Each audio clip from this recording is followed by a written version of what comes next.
preparing? Yeah, Vice President. So everybody please pay attention. Soon we are having the live streaming. Supriya ma'am, am I audible? Yes, ma'am. Loud and clear.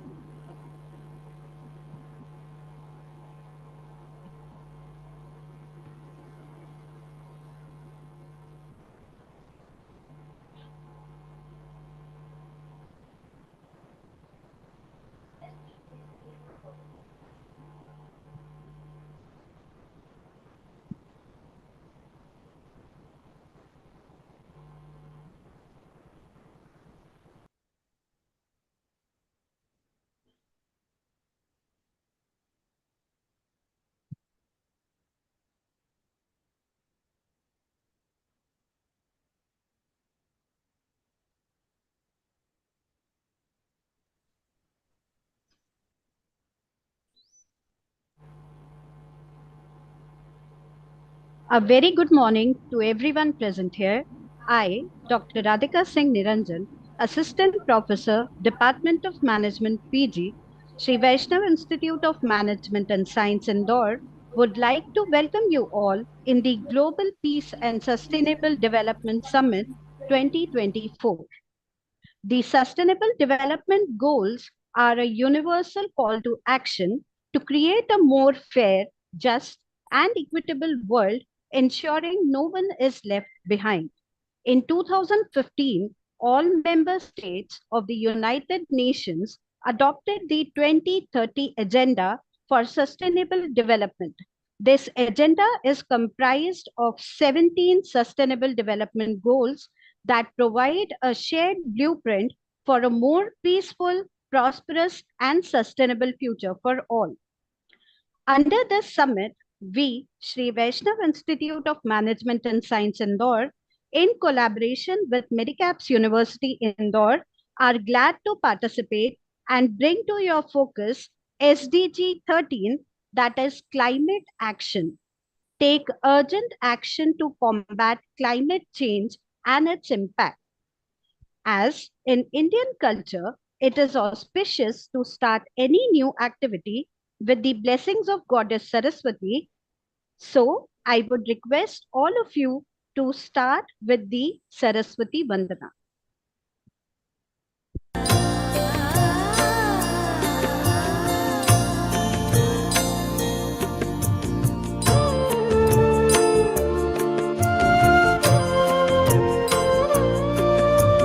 शुभं कुरुत्वं कल्याणं आरोग्यं धनसम्पदः शुभं कुरुत्वं कल्याणं आरोग्यं धनसम्पदः शत्रुबुद्धिविनाशाय दीपज्योतिर्नमोऽस्तु ते दीपज्योतिर्नमोऽस्तु ते शुभं कुरुत्वं कल्याणं आरोग्यं धनसम्पदः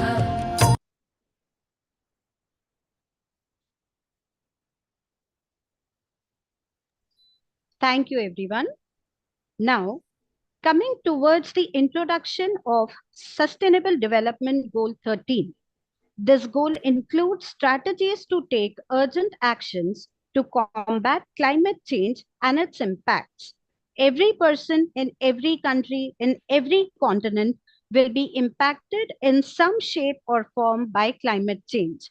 There is a climate catalysm looming, and we are unprepared for what this could mean. Climate change is caused by human activities and threatens life on Earth as we know it. With rising greenhouse gas emission, climate change is occurring at rates much faster than anticipated.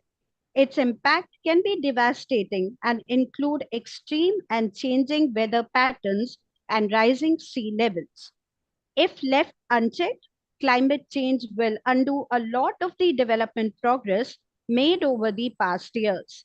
It will also provoke migrations that will lead to instability and wars.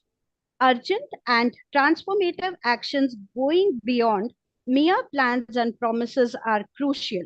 It requires raising ambition, covering entire economies, and moving towards climate resilient development while outlining a clear path to achieve net zero emissions.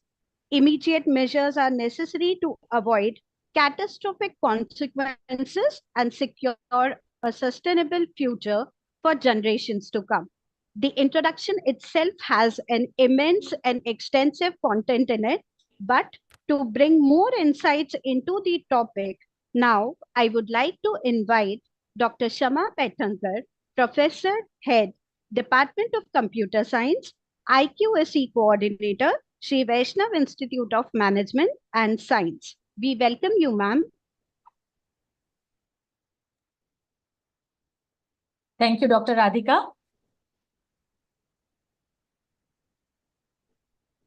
Good morning from India.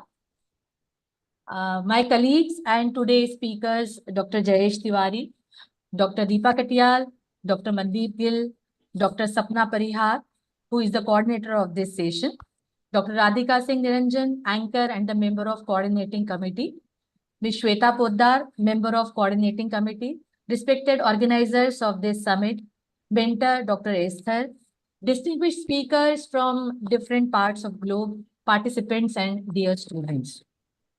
On behalf of Shri Vaishnav Institute of Management and Science, Indore, Madhya Pradesh, India, I am delighted to welcome each and everyone present here on the occasion of Global Peace and Sustainable Development Summit 2024, organized by Wittygossip from April 1st to 17, 2024 on its 13th day. I am really very happy and our institute feels honored on getting this opportunity to host the summit for addressing Sustainable Development Goal 30, that is climate action. As we all know that the Sustainable Development Goals aim to transform our world. They are a call to action to end poverty and inequality, protect the planet and ensure that all people enjoy health, justice and prosperity. It is critical that no one is left behind. Learning about these initiatives helps students develop insights into issues around the world, which is the necessity of the day. Now, talking about the Sustainable Development Goal 13, known as SDG 13 or Global Goal 13 specifically, it is to limit and adapt to climate change. The official mission statement and the intent of this goal is, as Dr. Radhika said, take urgent action to combat climate change and its impacts. Climate change threatens people with increased flooding, extreme heat, increased food and water scarcity, more disease, and economic loss. It also results in human migration and conflicts that we all know, and we are, witnessing it also. SDG 13 has 5 targets, which are to be achieved by 2030. So the target number 1 is to strengthen resilience and adaptive capacity to climate-related hazards and natural disasters in all countries, which can be indicated by 1, number of deaths, missing people, and directly affected people attributed to disasters per 1 lakh population. 2, number of countries that adopt and implement national disaster risk reduction strategies in line with the Sendai Framework for Disaster Risk Reduction 2015 to 2030. And 3, proportion of local governments that adopt and implement local disaster risk reduction strategies in line with national disaster risk reduction strategies. Target number 2 is to integrate climate change measures into national policies, strategies, and planning. This target is indicated by, firstly, number of countries with nationality determined contributions, long-term strategies, national adoption plans, strategies as reported in adoption communications and national communications. And secondly, total greenhouse gas emissions per year. The third target is to improve education, awareness raising, and human and institutional capacity on climate change mitigation, adaptation, impact reduction, and early warning. It is indicated by 1, the extent to which global citizenship education and education for sustainable development are mainstream in national education policies, curricula, teacher education, and the student assessment. And 2, number of countries that have communicated the strengthening of institutional, systematic, and individual capacity building to implement adaptation, mitigation, and technology transfer and development actions. The target 4 is to implement the commitment undertaken by developed country parties to the United Nations Framework Convention on Climate Change to a global of mobilizing jointly $100 billion annually by 2020 from all sources to address the needs of developing countries in the context of meaningful mitigation actions and transparency on implementation, and fully operationalize the Green Climate Fund through its capitalization as soon as possible. Finally, the target 5 is to promote mechanisms for raising capacity for effective climate change related planning and management in least developed countries and small island developing states, including focusing on women, youth, and local and marginalized communities. To achieve these targets, there must be taken some preventive and remedial actions. I mean to say, something has to be done to cope up with the climate change. So what can we do? So the first thing what we can do is we can recycle paper, glass, plastic, metal, and old electronics. Composting food scraps can reduce climate impact while also recycling nutrients. That can also be done. Then we can choose reusable products. Use an eco bag for shopping and a reusable water bottle or a cup to reduce your plastic waste. We can buy eco-friendly products. We can use bike, walk, or take public transport. We can save the car trips for when we have got a big group. So pooling can be done. Consume less meat and become vegetarian for one day in a week or once in a week. The meat production industry has a huge impact on the environment. We can reduce the use of paper, avoid printing and substitute it with electronic devices or carriers. Don't shop for pets. Visit your local animal shelter and adopt an animal there. Offset your carbon emissions. You can calculate your carbon footprint and purchase climate credits from Climate Neutral Now. Stay informed, follow your local news, and stay in touch with the global goals online or on social media. Here we can highlight certain measures that are to be taken for climate mitigation. First, developing policies that set firm reduction targets and timelines. Next, shifting from fossil fuels to clean energy sources.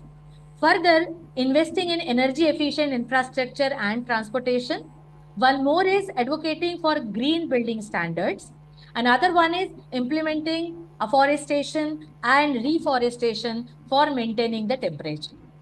As far as India is concerned, India is the third highest emitter of carbon dioxide. However, the emissions intensity of India's gross domestic product reduced by 12% between 2005 and 2010. In October 2015, India made a commitment to reduce the emissions intensity for its gross domestic product by 20 to 25% from its 2005 levels by 2020 and by 30 to 35% by 2030. At the current rate, the world will exceed 1.5 degrees Celsius by 3035 as far as the temperature is concerned, and faces a 2.5 degrees Celsius warming by 2100. The rate of sea level rise has doubled in the last decade.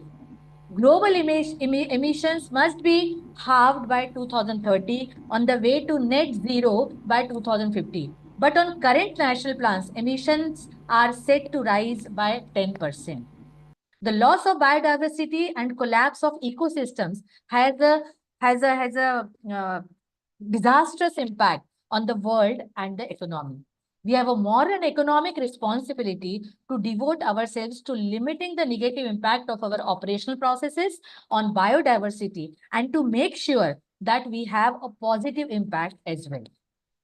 In a nutshell, climate change is a real and undeniable threat to our entire civilization. The effects are already visible and will be catastrophic unless we act now. Through education, innovation, and adherence to our climate commitments, we can make the necessary changes to protect the planet. These changes also provide huge opportunities to modernize our infrastructure, which will create new jobs and promote greater prosperity across the globe. Teaching the next generation about the issues affecting our world today is a fundamental part of helping students not only become informed citizens of their own country, but also informed citizens of the world. I am sure that today's multi-dimensional deliberations of the expert speakers on SDG 13 would surely achieve this goal to sensitize students towards this important issue and its solutions to safeguard our future generations. I wish all an enriching experience of this summit. It's been an honor to be among such accomplished individuals and to be able to present my perspective before you all. Thank you and good day. Jai Hind. Namaste. Thank you so much, ma'am. This was actually an insightful discussion which ma'am gave. So now further, for the next discussion, I would like to invite Dr. Deepa Katyal, Professor and Head, Department of Management, UG, Shri Vaishnav Institute of Management and Science, Indore. Good morning, everyone. I'm Dr. Deepa Katyal, and as Radhika ma'am has given my introduction, I am Professor and Head, Department of Management, UG, in SVIM, Shri Vaishnav Institute of Management. I will be talking about SDG 13, and I will be discussing more on air pollution, especially in India. And some of the points I will be taking in Indore also. So I would like to share my presentation. Just a minute. Radhika ma'am, I have to share my screen, and it is host disabled participant screen sharing. So we have to see whether I will be able to share or not. Dr. Supriya? Supriya ma'am, if you could make ma'am Ma'am, co-host yes, as well. Yes, ma'am. Yes, She is co-host now, ma'am. Okay, ma'am. Okay, thank you. Yes. Ma'am, you can share the screen now. Okay, just a minute. Radhika ma'am, after presentation of Deepa ma'am, Yes, ma'am. Dr. Charanjeet Kaur, Principal of Career Group of Institution, is with us from the team of Wittygossip Association. Ma'am, Okay, ma'am. yes, ma'am. So she would like to address about the climate action, ma'am. So after Deepa, Sure, ma'am. Dr. Sure. Deepa ma'am, we will take her, right, ma'am? Okay, ma'am. Sure. Yes. So Okay, Dr. thank you. Deepa, your screen is visible, ma'am. Perfectly Okay, all right. thank you. Thank you so much, ma'am. So as I have already given my introduction and the topic also, so let us go to the next slide. And that is about what I'm going to discuss in this presentation. First of all, I'm going to give the introduction of SDG 13, then the significance, then the goal target, which has already been explained by Shama ma'am very beautifully, but I will be just telling you one by one. And then we have progress and challenges of air pollution globally, and then air pollution in India, and then future actions and conclusion of the same. The first thing which I want to say is about that SDG adopted by the UN in 2015 aims to protect the planet and ensure peace by 2030. SDG 13 is one of the 17 goals set by UN in 2015 and the agenda for sustainable development by 2030. SDG 13 focuses on urgent action and its impact, recognizing the critical actions, one of the most pressing challenges of our globe. Then the significance have global impact of climate change. Then we have economic and human toll, strategies for climate. These are some of the significance of SDG 13. Although I don't want to explain much because I want really to concentrate more on air pollution. So let us discuss and these are the goal targets: building resilience and adaptation, integration into national policies, enhancing education and awareness, fulfilling financial commitments. So these are some of the goals. Empowering vulnerable communities. Now let us discuss about the progress and challenges globally which we are facing for SDG 13. global emissions and trends. Despite effort to reduce emission, global greenhouse gas emissions are primarily due to industrialization, deforestation, and reliance on fossil fuels. The Intergovernmental Panel on Climate Change reports that emissions have reached unprecedented levels, contributing to rising global temperatures, sea level rise, and extreme weather events. Then the next one is mitigation efforts. Many countries have committed to reducing emissions through national climate action plans. Renewable energy adoption has increased significantly, with solar and wind power becoming more cost-competitive alternatives to fossil fuels. However, progress varies badly amongst nations, and some major emitters have been slow to implement ambitious mitigation measures. Number 3 is about adaptation and resilience. Investments in climate resilience and adaptation have increased, particularly in vulnerable regions. Initiatives include infrastructure upgrades, early warning systems, and community-based adaptation strategies. Challenges remain in translating adaptation plans into effective actions, especially for marginalized communities with limited resources.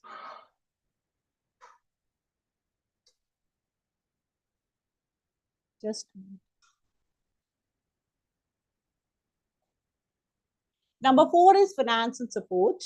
The mobilization of climate finance has made progress but falls short. Developing countries continue to face barriers in accessing finance and technology for climate adaptation and mitigation. Calls for increased support and innovating financial mechanisms persist to bridge the funding gaps. The 5th one is capacity building and education. Efforts to build capacity and raise awareness on climate change have expanded through education, training, and knowledge sharing platforms. Integration of climate change into national policies and planning processes has improved, but gaps in implementation persist. Continued investment in education and institutional capacity is crucial to enhance resilience and adaptive responses.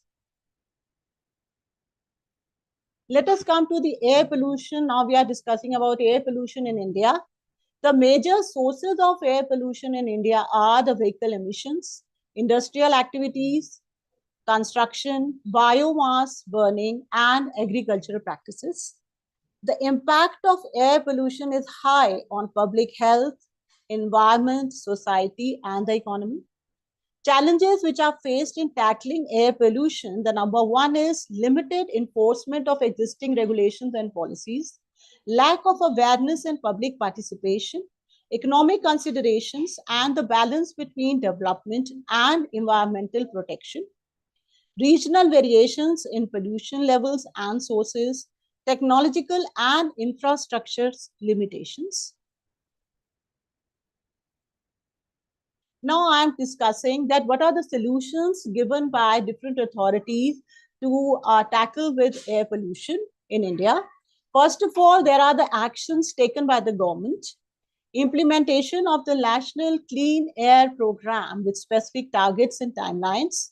Promotion of cleaner fuel and adoption of emissions norms for industries and vehicles.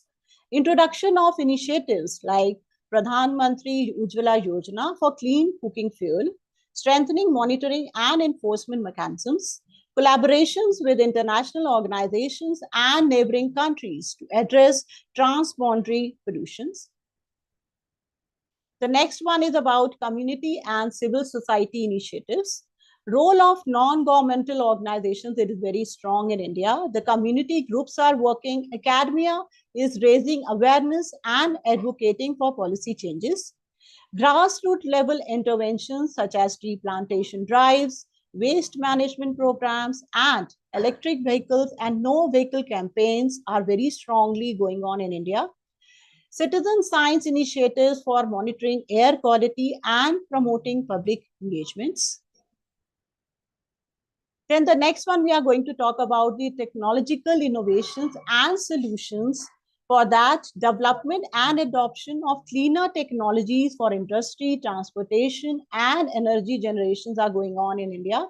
investment in renewable energy sources like solar and wind power, research and development in air purification technologies and sustainable urban planning is very strongly adaptive in India. Then we can talk about the future strategies and about the action plans. Although there are many climate plans going on, but we have to strengthen them and we have to come to the persuasion of net zero emissions to limit global warming. Then there has to be a lot of innovations. We have to invest in research and digital solutions. Then cooperation, collaborations globally to support vulnerable communities and advance collective efforts towards sustainable future. So in the end, I want to conclude that collective action, innovation, and global cooperation are essential to tackle climate change and air pollution. Prioritizing clean energy, sustainable development, and public health can lead to a healthier, more resilient world for future generations. So thank you so much. I think many things I have covered, especially related to air pollution. So thank you, everyone. Thank you so much. Thank you. Over to Radhika, ma'am. Dr. Supriya, are we taking the doing the gesture? I think we missed it for the earlier speaker also. Dr. Kashma and Dr. Deepa. The gesture, can we do? I can't hear you, Deepa. Yeah. Sure, ma'am. We can go ahead with the gesture. Yeah. Your gesture. Yes. Thank you so much. Thank you so much for giving the opportunity. Thank you. Thank you, Dr. Supriya. And one more, our Dr. Kashma. Yes. We have you also. Yeah, Yes. let us spotlight you. Yes. Dr. Kashma. Yeah, 1 minute. Speaker, let's. Dr. Kashma. Wait,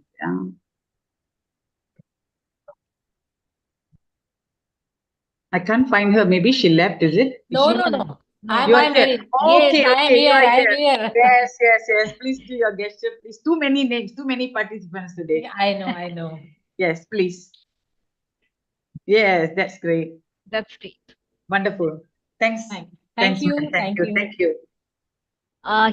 Before proceeding ahead, I would like to tell each and everyone that for the 4th edition of the Global Peace and Sustainable Development Summit 2024, we are following the theme, Let's Connect Nations by Joining Hands. So this is the gesture of joining hands we are following to connect the nations towards the sustainable world. So thank you, everyone.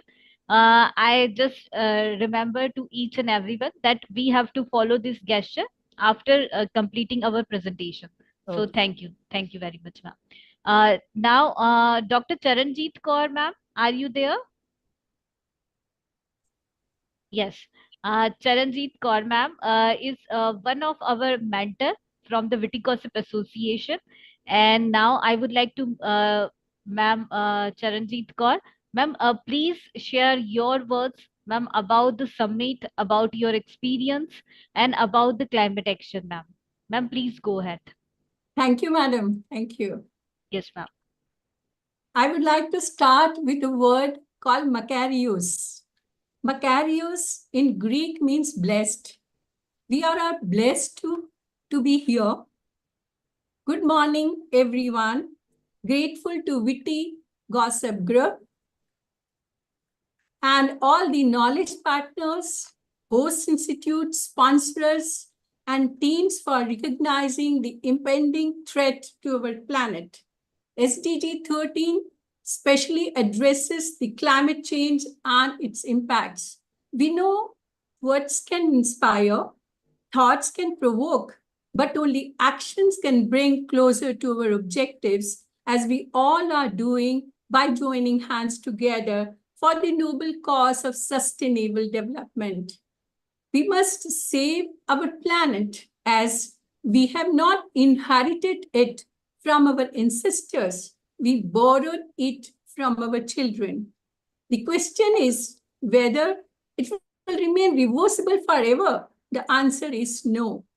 We can understand how grave is the situation by discussing the effects of climate change. Climate change will result in hotter temperatures. Since 1980s, each decade has been warmer than the previous one.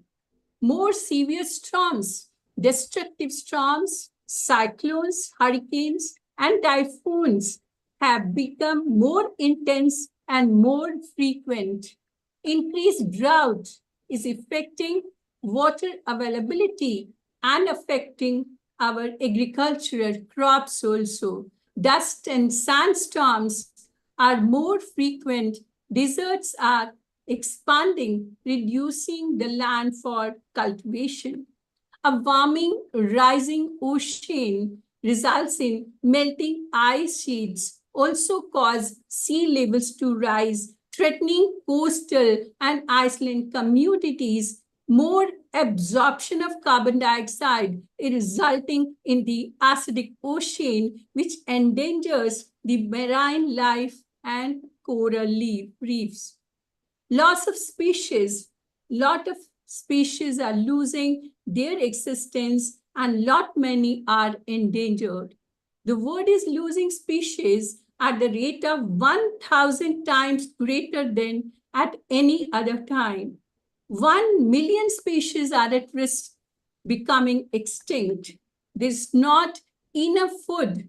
There's global rise in hunger and poor nutrition. Fisheries, crops, and livestock may be destroyed. There will be disrupted food supplies from herding, hunting, and fishing. Poverty and displacement. Heat can make it difficult to work in outdoor jobs. Annually, on an average, 23 million people have been displaced, leaving many more vulnerable to poverty. More health risks each year. Environmental factors take the lives of around 13 million people. Contamination of water sources, the toxic lead, mercury, and arsenic can cause neurological problems, cancer, etc.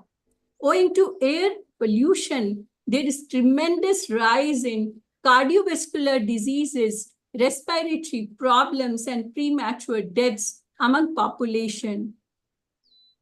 We have already observed some recent examples where environmental pollution resulted in adverse effects. Air pollution in Delhi, we witness every year. Plastic and microplastic pollution in oceans, oil spills, etc.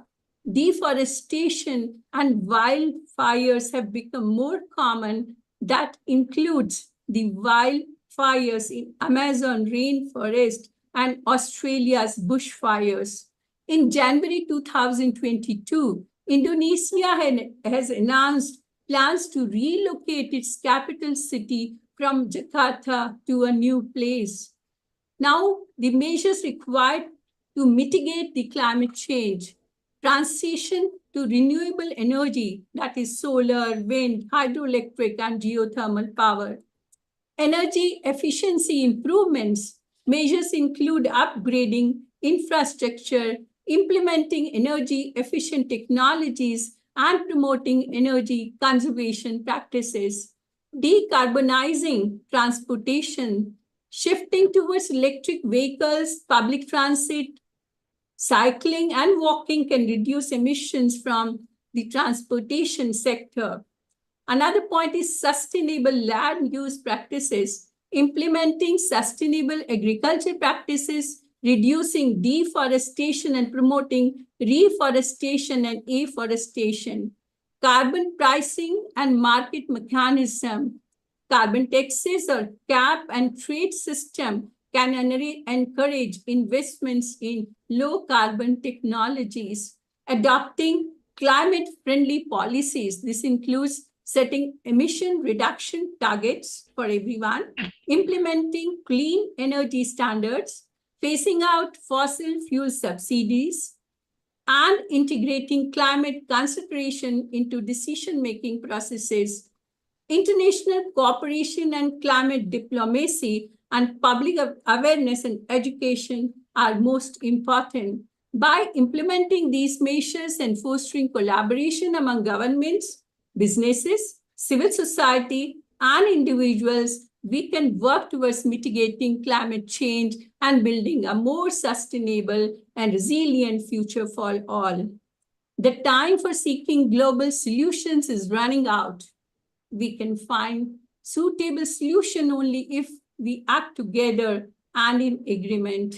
My sincere gratefulness to Dr. Supriya Madam of Wittygossip Association, Dr. Gunjan Madam of Sika College, Professor Esther Mala of Malaysia, and the entire very efficient team of Shri Vaishnav Institute of Management. May the great God bless us all to achieve our targets before it becomes too late. Let me end with a quote. Whatever befalls the sons of the earth does not belong to man. Man belongs to the earth. Man did not weave the web of life. He is merely a strand in it. Whatever he does to his web, he does to himself. Once again, thank you very much, everyone. Thank you. Thank you. Thank you Dr. so Sarah. much, ma'am. Yeah. Can you do the gesture, please, ma'am? Yes. What a lovely sharing. Thank you. Thank you, ma'am. It's done. Thank you so much, ma'am. Thank you. It was surely an insightful discussion, which ended with a very nice quote. Thank you, ma'am. Now, for further discussion, I invite Dr. Jayesh Tiwari, Professor, Department of Computer Science, Shri Vaishnav Institute of Management and Science. Okay. Am I audible? Yes, sir. You are audible, sir. Thank you, Radhika ma'am. Can I share my screen? Sure, sir. You are co-host, sir. Is it visible to all of you? Hello? Not yet, sir. Yes. Is it visible? No, sir, it is not visible. So you have to click on Window tab. After sharing the screen, you have to click on Window tab if presentation is available on your drive, sir. Okay. Wait.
Yes, the screen is visible now.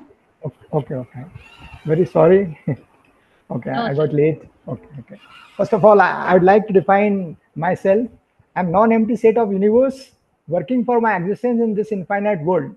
I hope that my working sequence will be convergent with the grace of Almighty and best wishes of my colleague and friends. So, thank you for giving me opportunity to give my idea on this noble cause. So, we are having my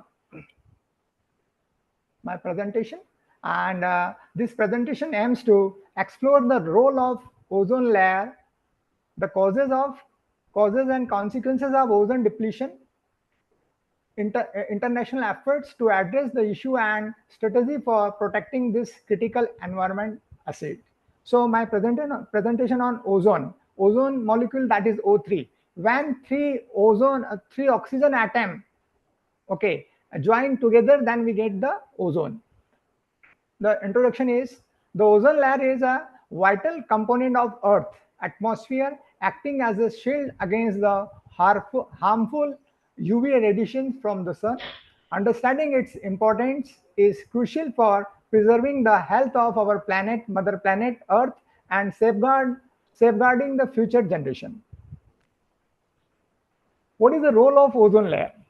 The ozone layer shields Earth from the harmful effects of UV radiation, reducing the risk of skin cancer, cataracts, and other health problems in humans. Additionally, it protects ecosystem, including marine life and agriculture crops, from the damaging effects of excessive UV exposure. This is the role of ozone layer. Okay, the ozone layer is a region of Earth in the stratosphere containing a high concentration of ozone O3 molecules. Okay, located approximately 10 to 15 kilometers above the Earth's surface.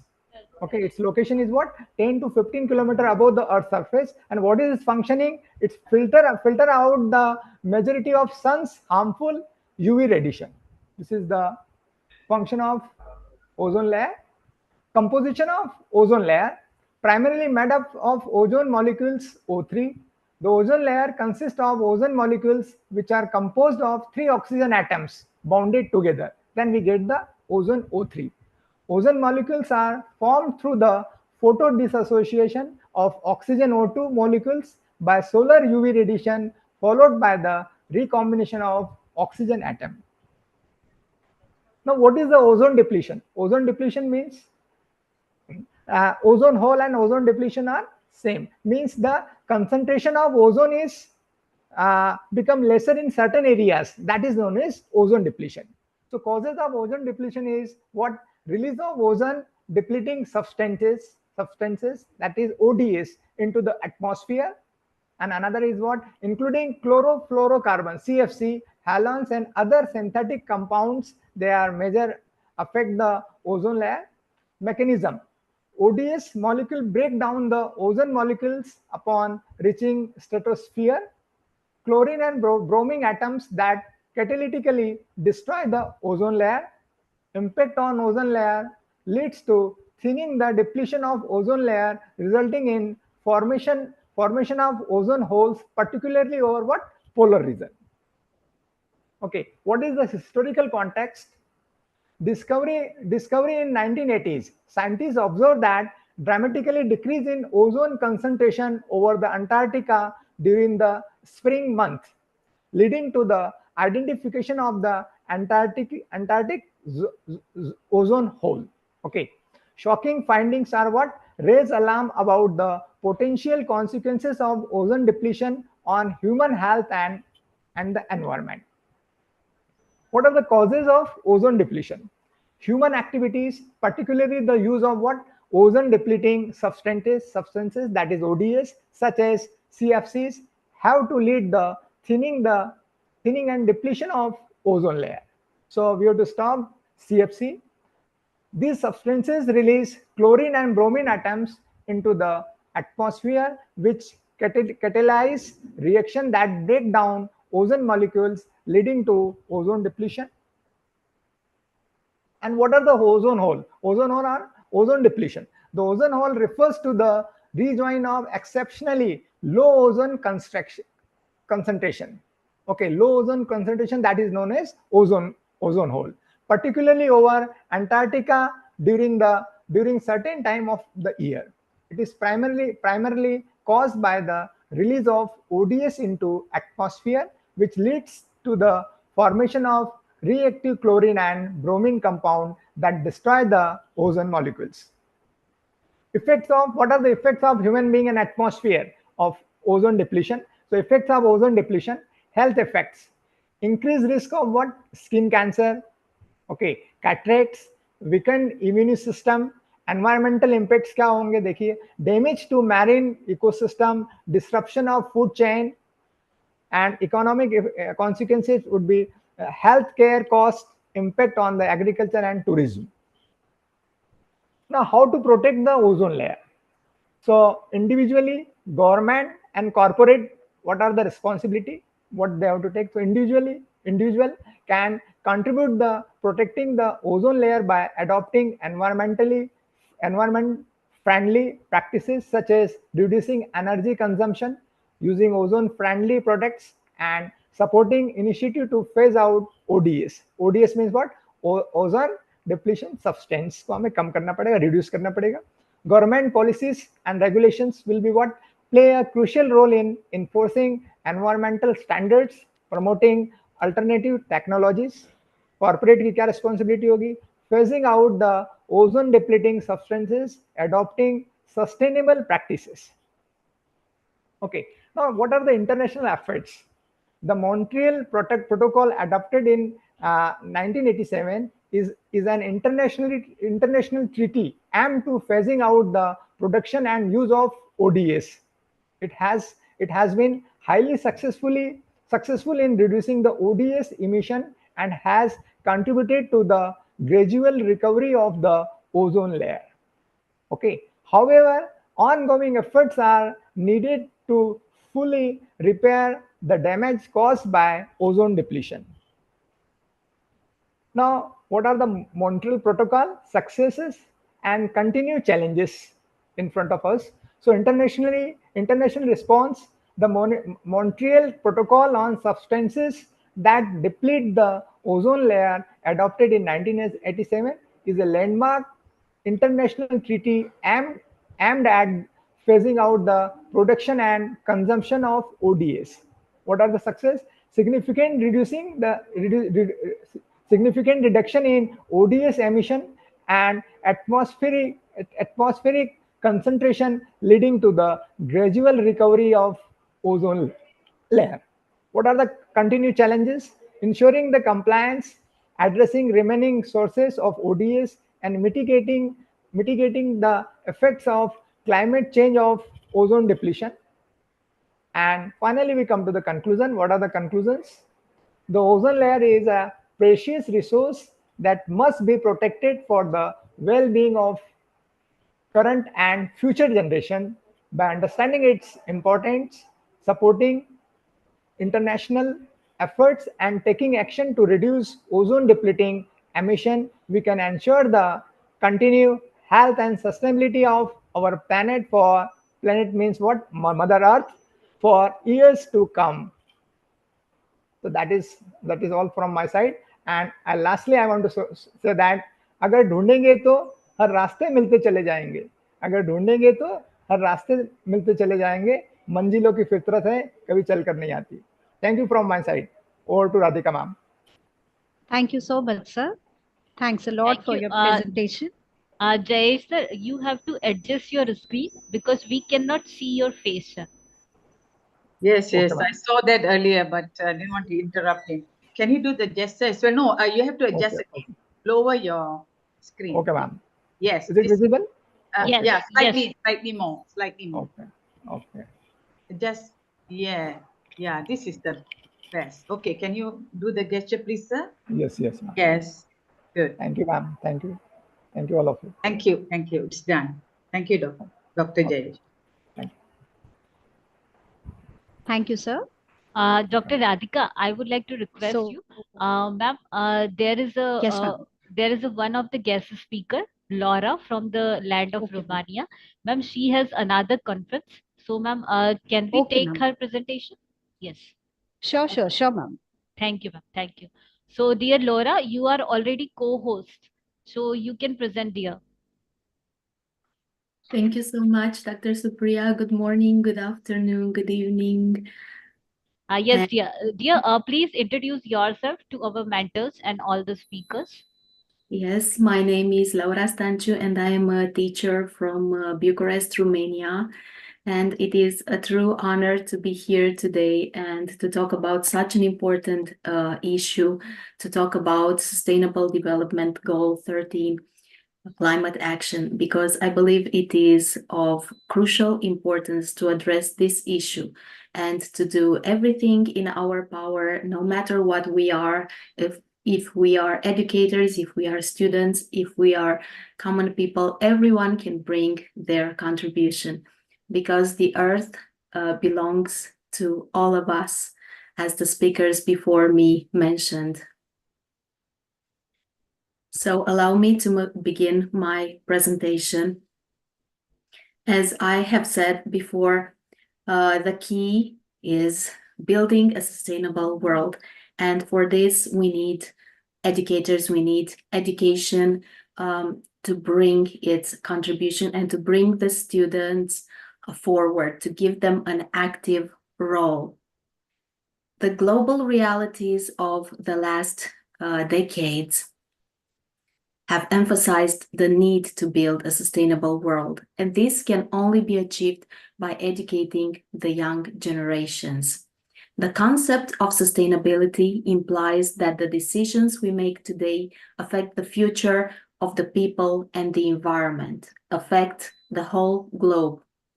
Thus, the role of environmental education is to make those who are currently students aware of the impact of their actions on the environment and to make them more attentive, transforming them into responsible citizens of the world of tomorrow. In these pictures, you can see one of the activities that our school has initiated. We have motivated our students to participate in a campaign of planting trees and flowers, because we need oxygen. Trees are one of the most important things in our environment. We learned about sustainable development goals.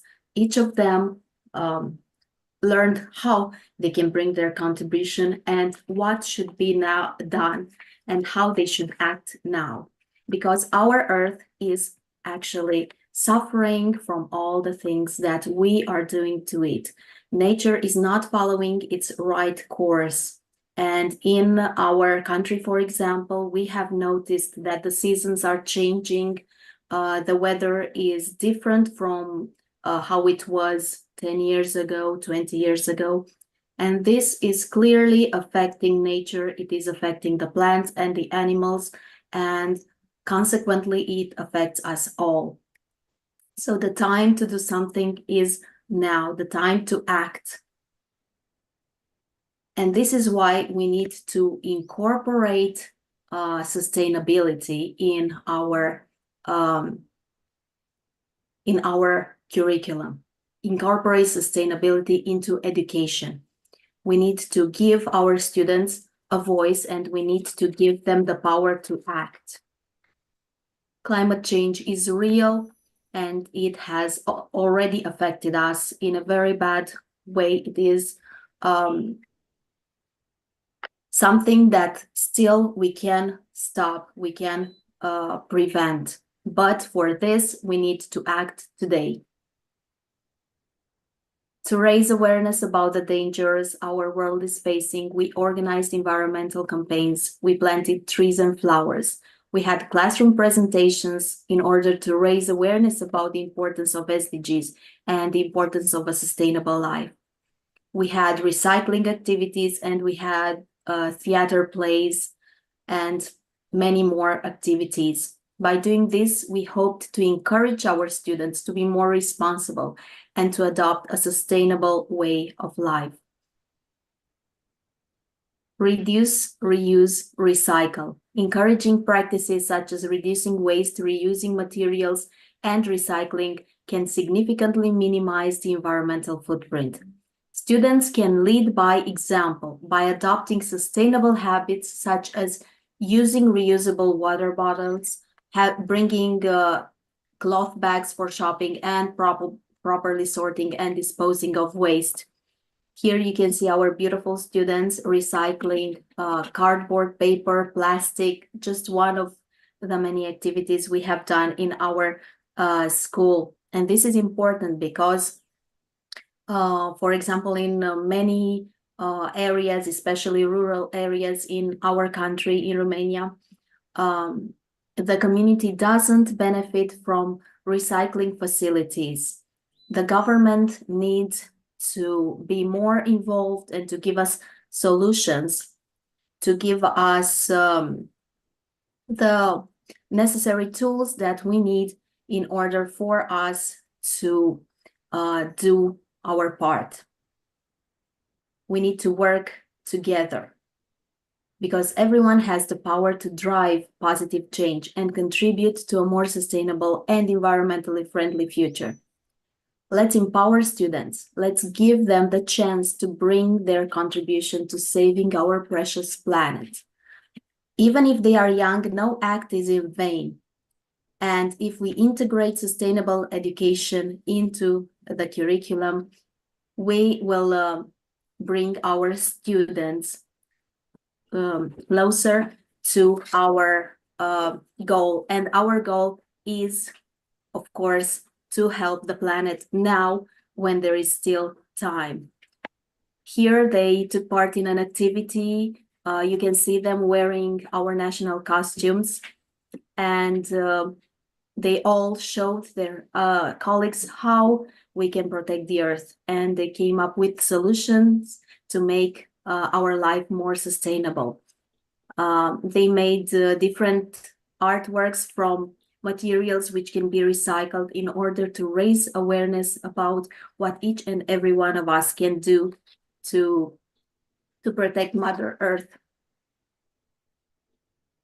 So in conclusion, we need to make every day count because climate action is real. It is a reality that we are facing each and every day, and we need to tackle climate change. We need to stop polluting the air we breathe, and we need to protect the species that are still here on this planet today. By doing this, we will protect ourselves.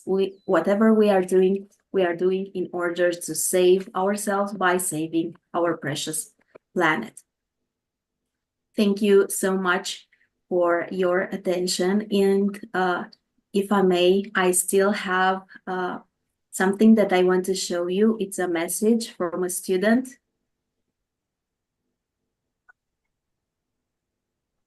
Because their voice, the voice of the young generation, is very, very important, and we need to hear it. And also a message from a teacher, if that's possible. Yes, dear Laura, please share.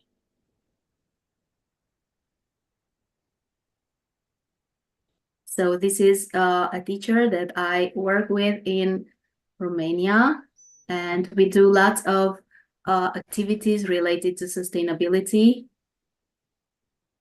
Hello, I'm Ana Varlan from Economic College 𝐏𝐞𝐚𝐥 from Bucharest, Romania.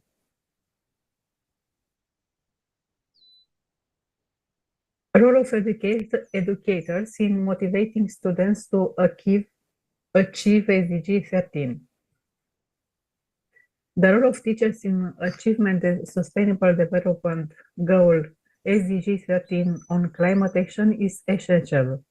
As mentors and change agents, teachers play an important role in raising awareness and inspiring action on climate change.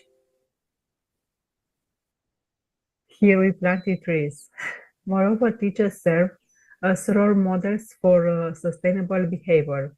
By incorporating eco-friendly practice into their classroom and daily routines, they demonstrate practical way to reduce carbon footprint and stop climate change. Here we love recycling. Firstly, teachers are instrumental in education students about the science of climate change, its impact, and the potential solutions. By integrating climate change education across various subjects, teachers can empower students with the knowledge and skills needed to address environmental challenges. Additionally, teachers can improve students to become climate activists and change makers by fostering critical thinking, empathy, and the leadership skills.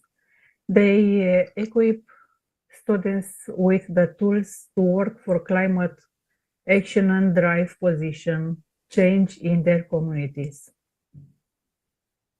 In conclusion, teachers are real agents of change in achievement SDG 13. Through education and community engagement, they can inspire a generation of environmental conscious citizens concomitant to preserving our planet for future generations. Save the planet. And the voice of one of my students.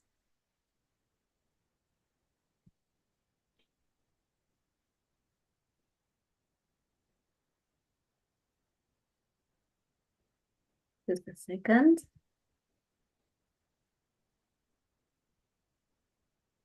Hello everyone, my name is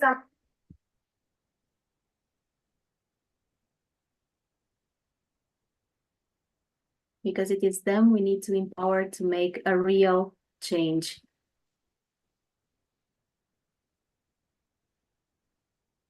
Hello everyone, my name is Amalia and I have a message for you.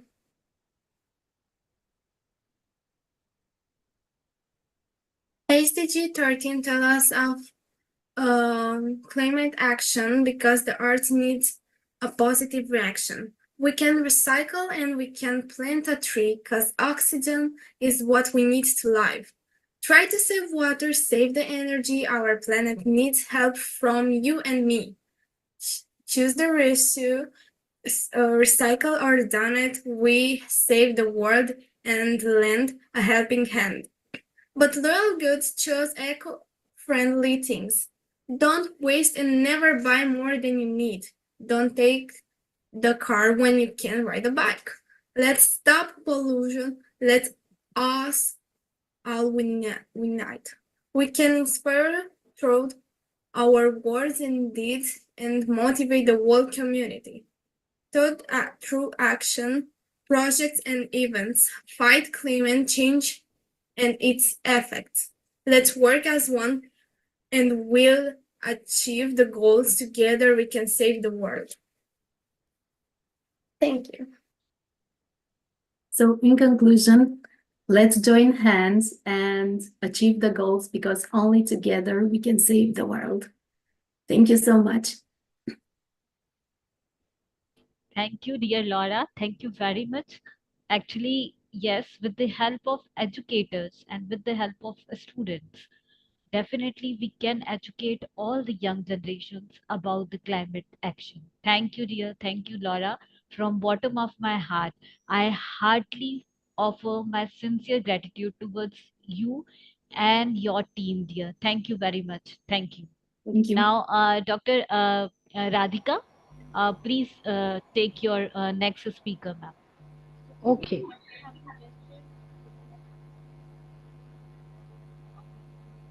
Supriya ma'am, the gesture from Laura ma'am is yes, to be recorded.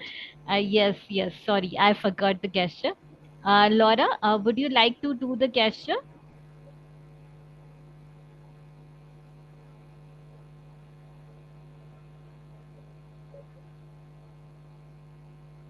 Dear Laura, would you like to join your hands? Yes. Yeah, she's not on the. I'm here. Not on the. Yeah.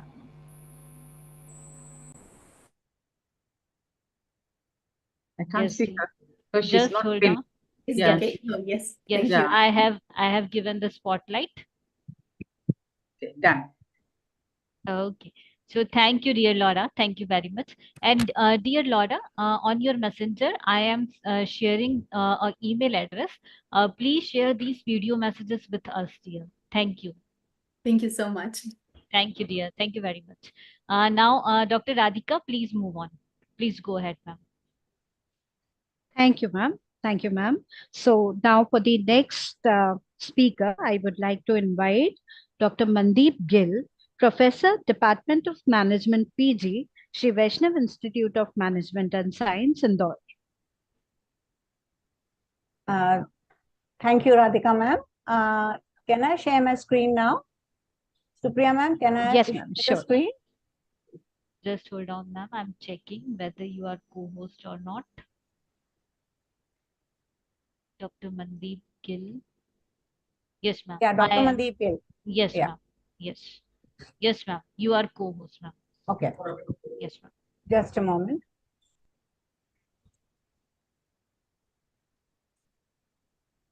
I hope my screen is visible. Yes, ma'am. Rejuvenating and beautifying water bodies and ecosystems. Right, Wow, right. ma'am. It's a Right, beautiful right. quote. Yes, ma'am. Thank you so much for giving this opportunity so as to engage in some meaningful conversations regarding a very important, SDG goal, which is Climate Action 13, which is taking some urgent action so as to save our, climate. So I'm really very, very thankful.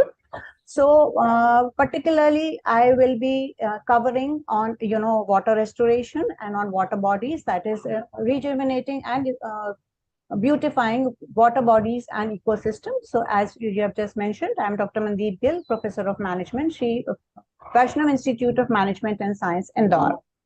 Now the next is that why have I taken water body restoration and why that is Indore? Number one, I'm a proud Indorean, but to take it on a very serious note, Indore has been at the forefront of climate action since the past 7 years. In fact, Indore has won the cleanest city award in India since the last 7 years.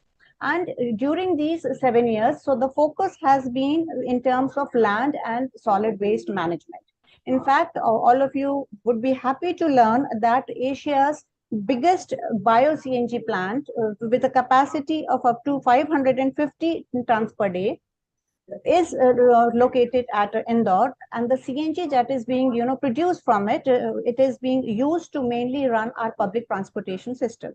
In fact, in 2019, the International Forum for Sustainable Asia and Pacific UN, they passed a resolution so that this model, it can be replicated because this is a very cost-effective and a very sustainable model.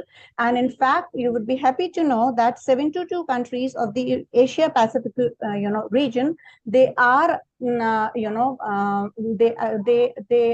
have adopted this model.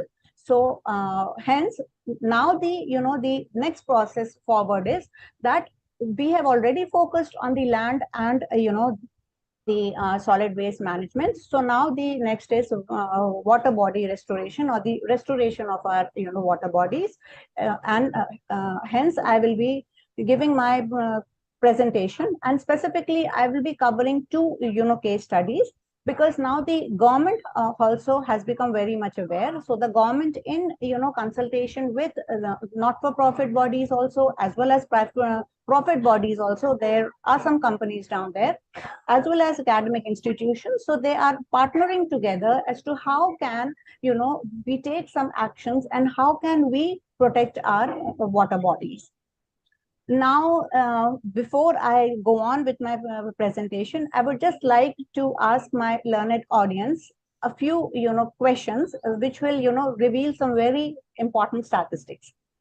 The government of India, for the first time in 2023, so it did a census of all the, stagnant water bodies of, India. So this was the first of a kind, census. And mind you, since this was stagnant water body, so it did not include the free flowing water bodies.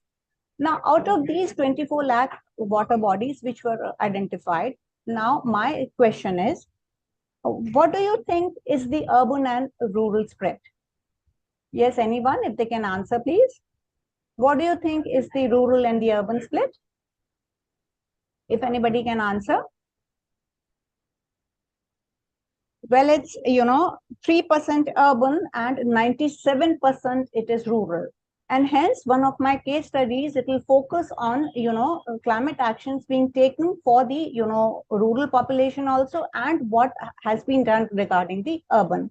And there is also one, very much more interesting statistic. That is, out of these water bodies, 50% are owned by the government and 50% are owned, they are privately owned. So therefore, we also have some very important contributions to make as, private owners of these water bodies also.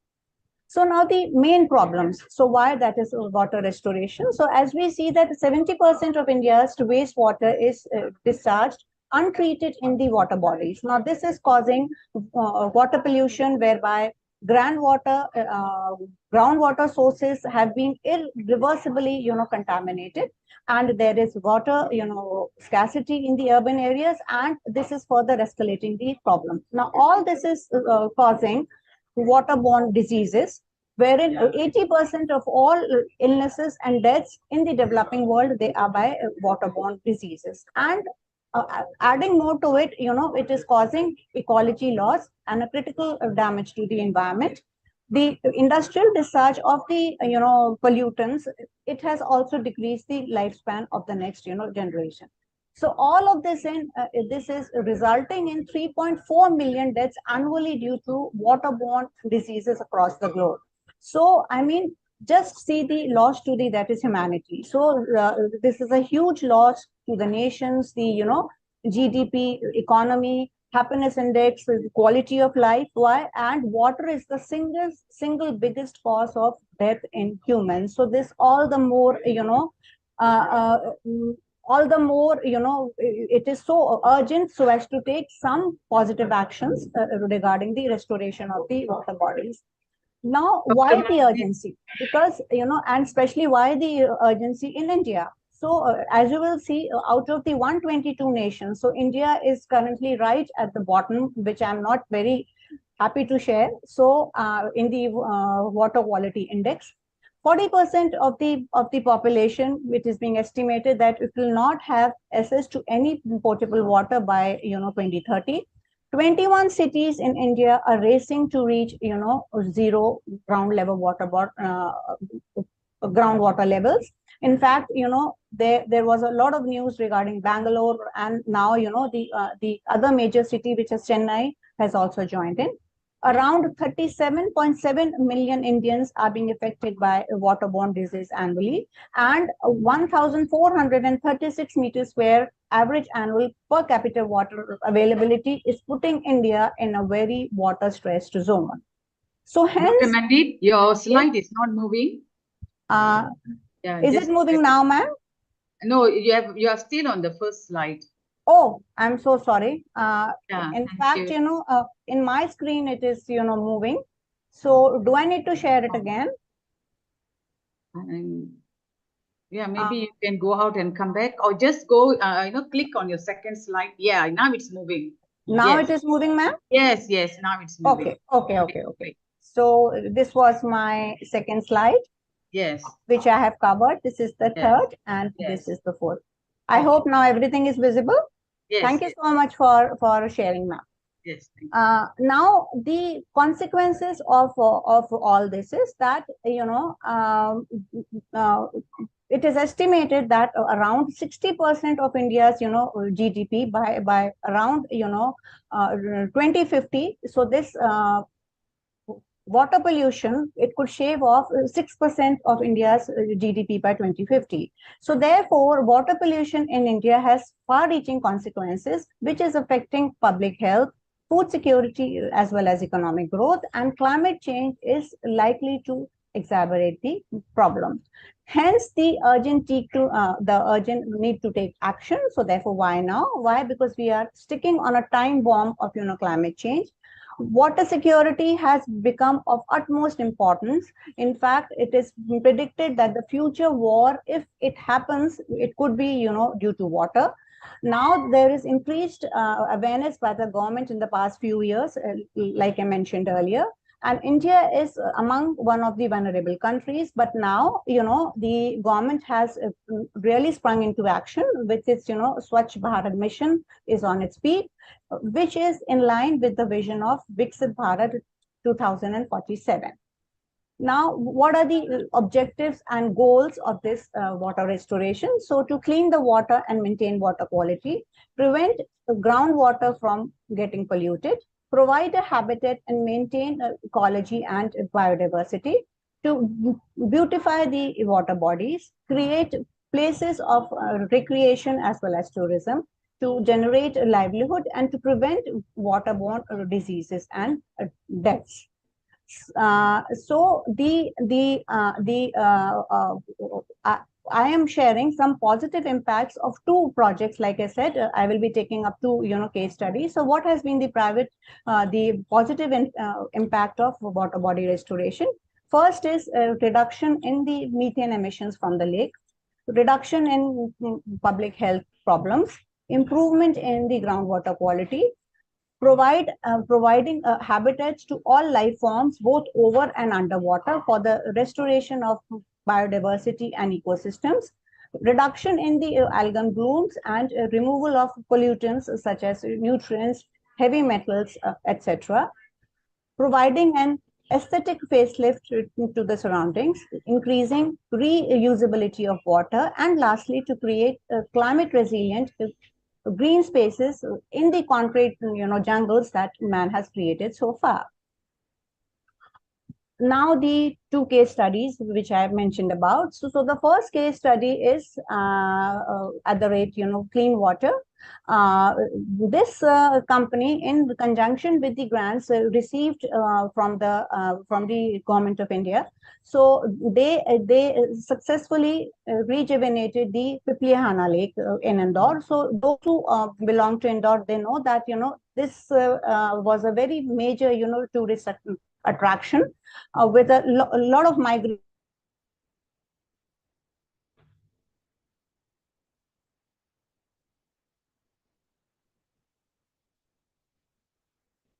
were nutrient overload, duckweed, as well as a zola formation, and the suffocation of the lake. So, this, company installed or this intervened in the form of, three, that is, interventions. Number one, installed floating islands, floating aerators, and it regularly dosed bacterial solutions with the grants received from the Ministry of Housing and Urban Affairs. Now, earlier, this lake used to suffer from eutrophication, which caused infestations of duckweed, zola, and algae. And this caused the water to develop a spinach-like thick, spinach soup like thick, consistency, and it started emitting a very odor odor. Now, this also caused damage to the ecology as fish populations dwindled, and the birds and the beautiful migratory birds, they weren't flocking to the lake as much.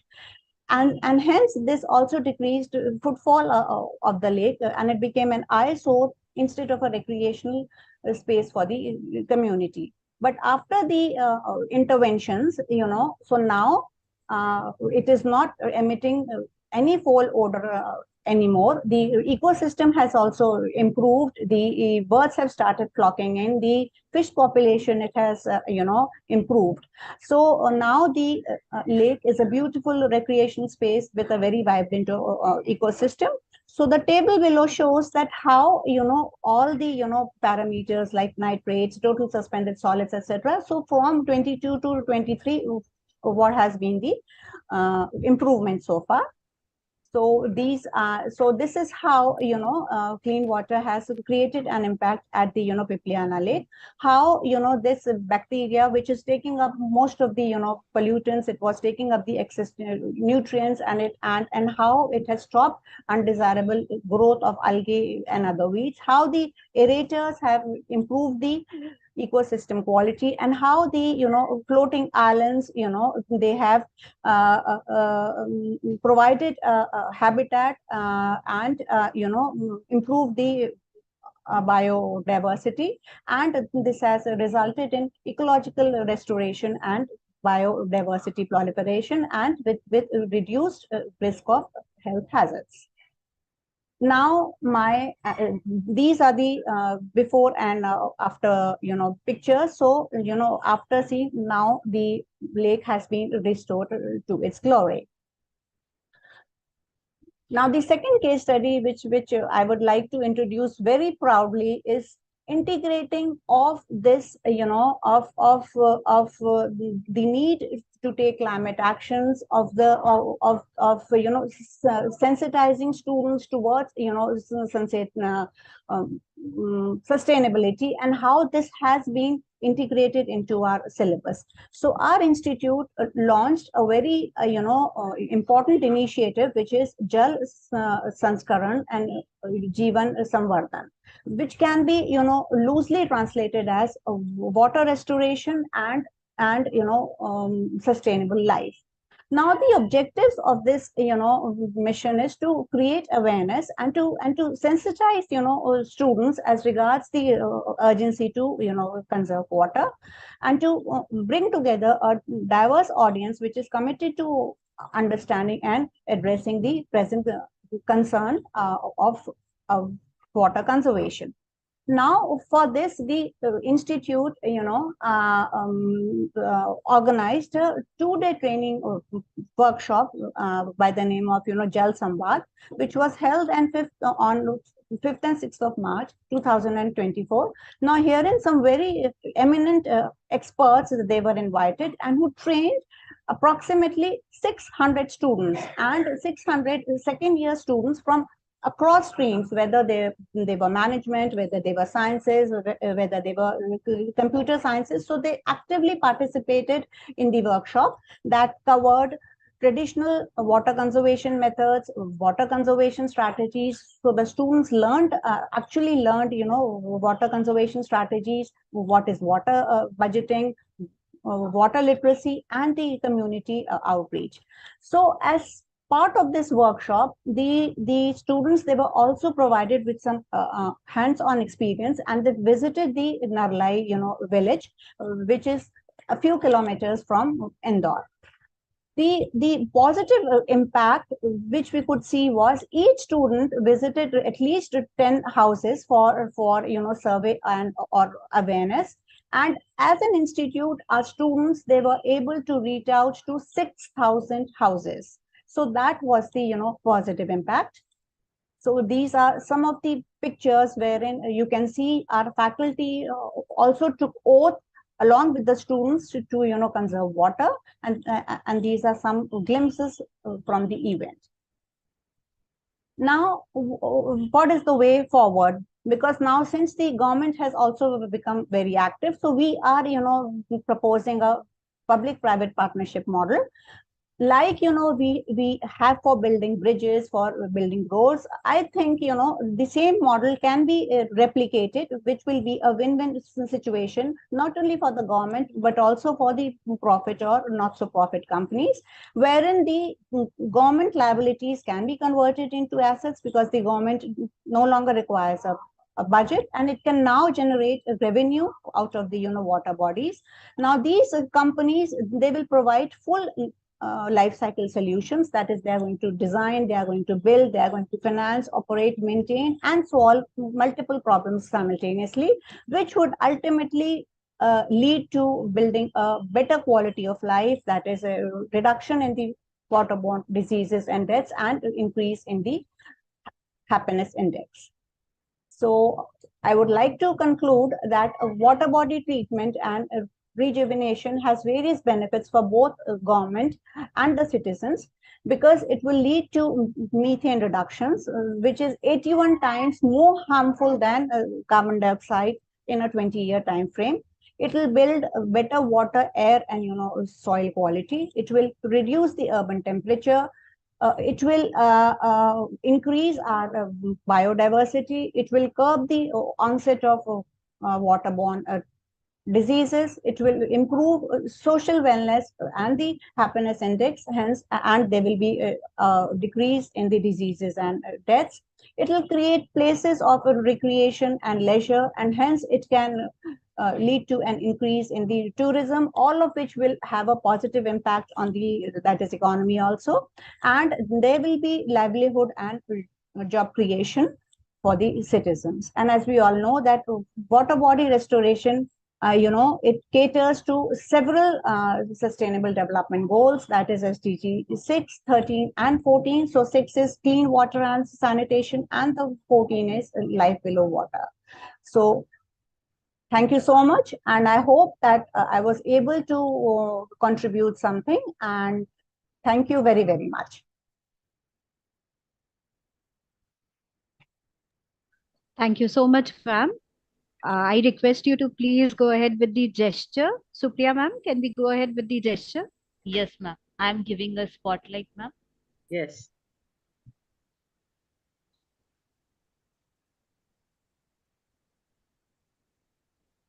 Yes, ma'am. Yeah. Your hand higher, slightly higher, please. Yes. Yes, ma'am. Ma'am, please smile. Smile, ma'am. Yeah. Okay. Nice. Done. Thank you. Thank you so much. Thank you so much. Thank you so much once again for this opportunity, and a very happy, very happy deliberations, and very happy, meaningful conversations ahead. Thank you. Thank you. So much. Thank you, ma'am. Thank you. Radhika, ma'am, moving ahead, I would like to request you, ma'am, Dr. Derry has joined us from the land of Philippines. He is the principal of St. Patrick School. So, ma'am, can we have the presentation of Dr. Derry, ma'am? Sure, ma'am. Sure. Please go ahead. Okay. Thank you, ma'am. Thank you very much.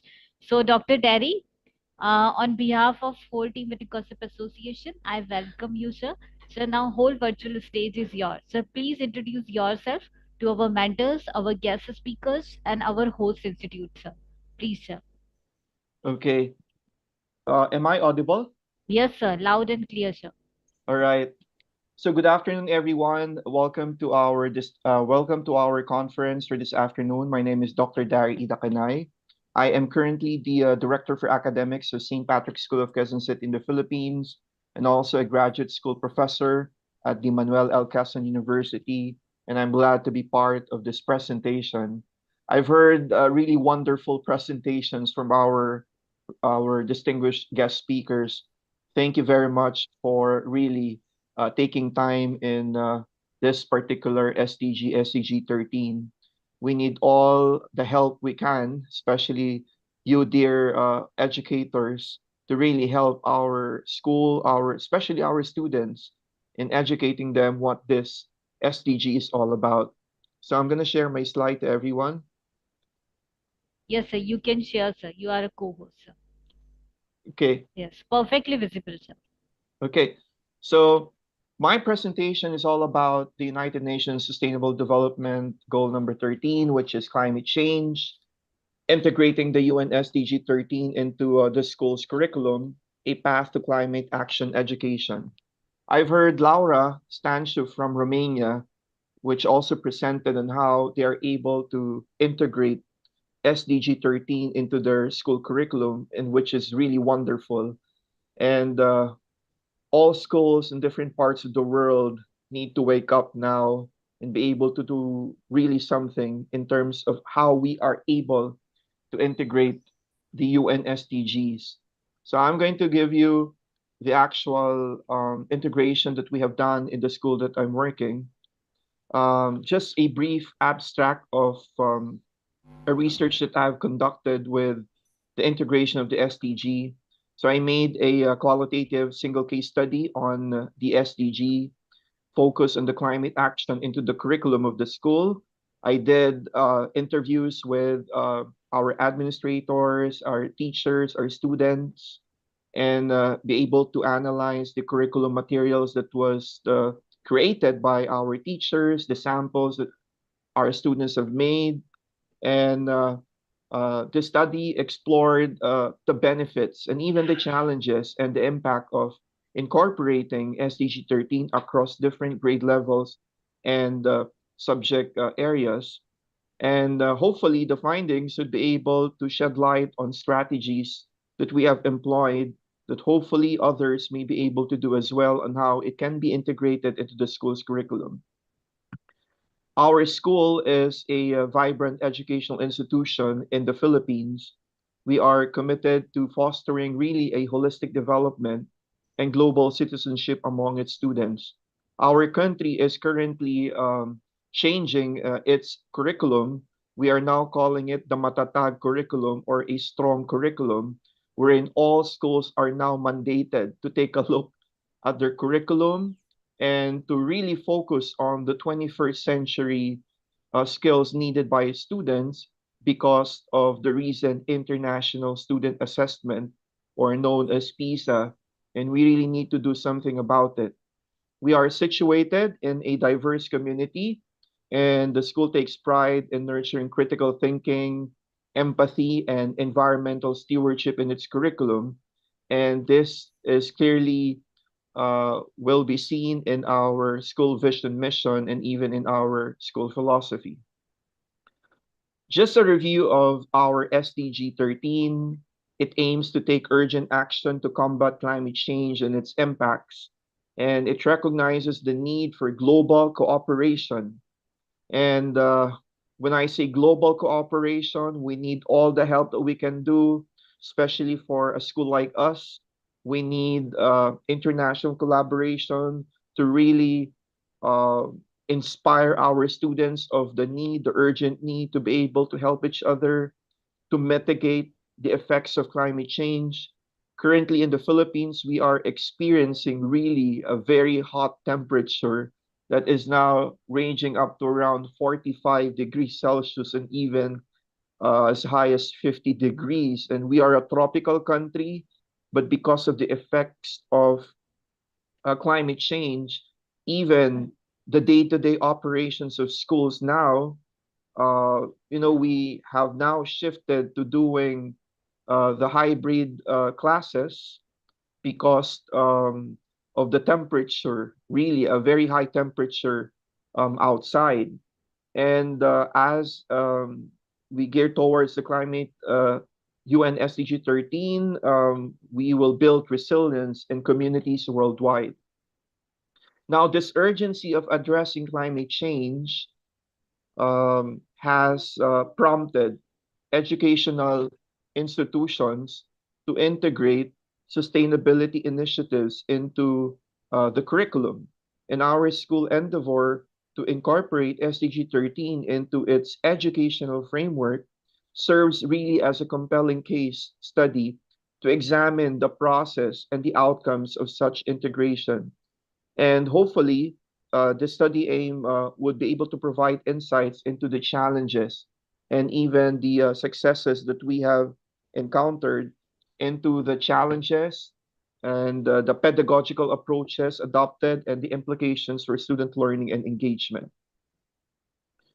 These are the three objectives: the importance of the integration of the SDG into the curriculum, the exploration of the effective strategies, and the assessment of the impact of this SDG 13 into the students' awareness. So despite the growing urgency of climate change, many educational institutions struggle to effectively integrate climate action education into their curricula. And sometimes it has become just like a school club activity or just a one-time activity for the school, but not really integrated into the actual curriculum. So our school, faced a lot of challenges of ensuring that students are equipped with the knowledge skills needed to address climate change as global citizens. And here are the three important questions that was asked. Primarily, how can the school integrate this SDG 13 into existing curriculum across the different grade levels? The perceived benefits and challenges of incorporating climate action education in various subject areas. And how does this integration of the SDG 13 impact the students' attitudes, behaviors, and the understanding of this climate change? So the method again was the qualitative in nature. Primarily, Robert Yeans employed the semi-structured interviews, the document analysis, and the observation of the participants, and was able to gather the rich and detailed data regarding how the SDG 13 was integrated into the school curriculum, primarily from the teachers, the administrators, students of the various grade levels, purposefully sampled to capture the diverse perspective of the phenomena being investigated. And that the data analysis was thematic. So there was coding and the comparison of the patterns, the themes, and the discrepancy within the data set that was collected. So in the first research question, how can the school integrate the SDG 13 into existing curriculum across different grade levels? Now, the major theme that was gathered was the curriculum integration for sustainability.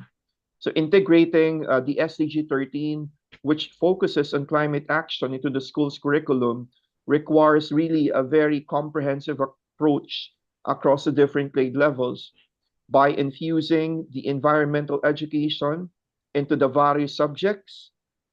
Students can grasp the importance of climate action from the multiple perspectives. So the beginning of the year, it is very important that the curriculum mapping should be given importance by the administrators and even the teachers. And teachers need to talk about it as a school, and incorporating this SDG 13 into our curriculum, according to one teacher, involves the reimagining of the lesson plans to weave sustainability themes into diverse subjects like the science, geography, and even the literature. And the research question number 2 on the perceived benefits and challenges. The benefits and challenges of the cross-disciplinary integration. So embedding the climate change action education across subjects yields numerous benefits, including the fostering of critical thinking and the environmental stewardship. However, the teachers in the school face challenges such as difficulty in the curriculum alignment because some teachers are not really curriculum experts. So the administrators need to be able to guide them accordingly, and finding the appropriate resources to support the interdisciplinary teaching. So by integrating the climate action into multiple subjects, students develop a holistic understanding of environmental issues. However, it's challenging to ensure consistency across disciplines and find the suitable teaching materials, as according to one of the participants from the science department. And the third was, how does the integration of this SDG 13 impact the students' attitudes, behaviors, and understanding of climate change? So the impact of their attitudes and behaviors positively influence students' attitudes towards the climate change, fostering a sense of responsibility and empowerment. There were hands-on learning experiences, and students develop a deeper understanding of the environmental experiences, and even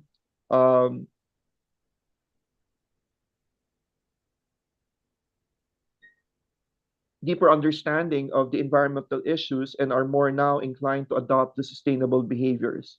So incorporating the SDG 13 has led to a noticeable shift in the students' attitude towards the climate change, and they're more motivated to take action and adopt an eco-friendly habits both at school and their daily lives.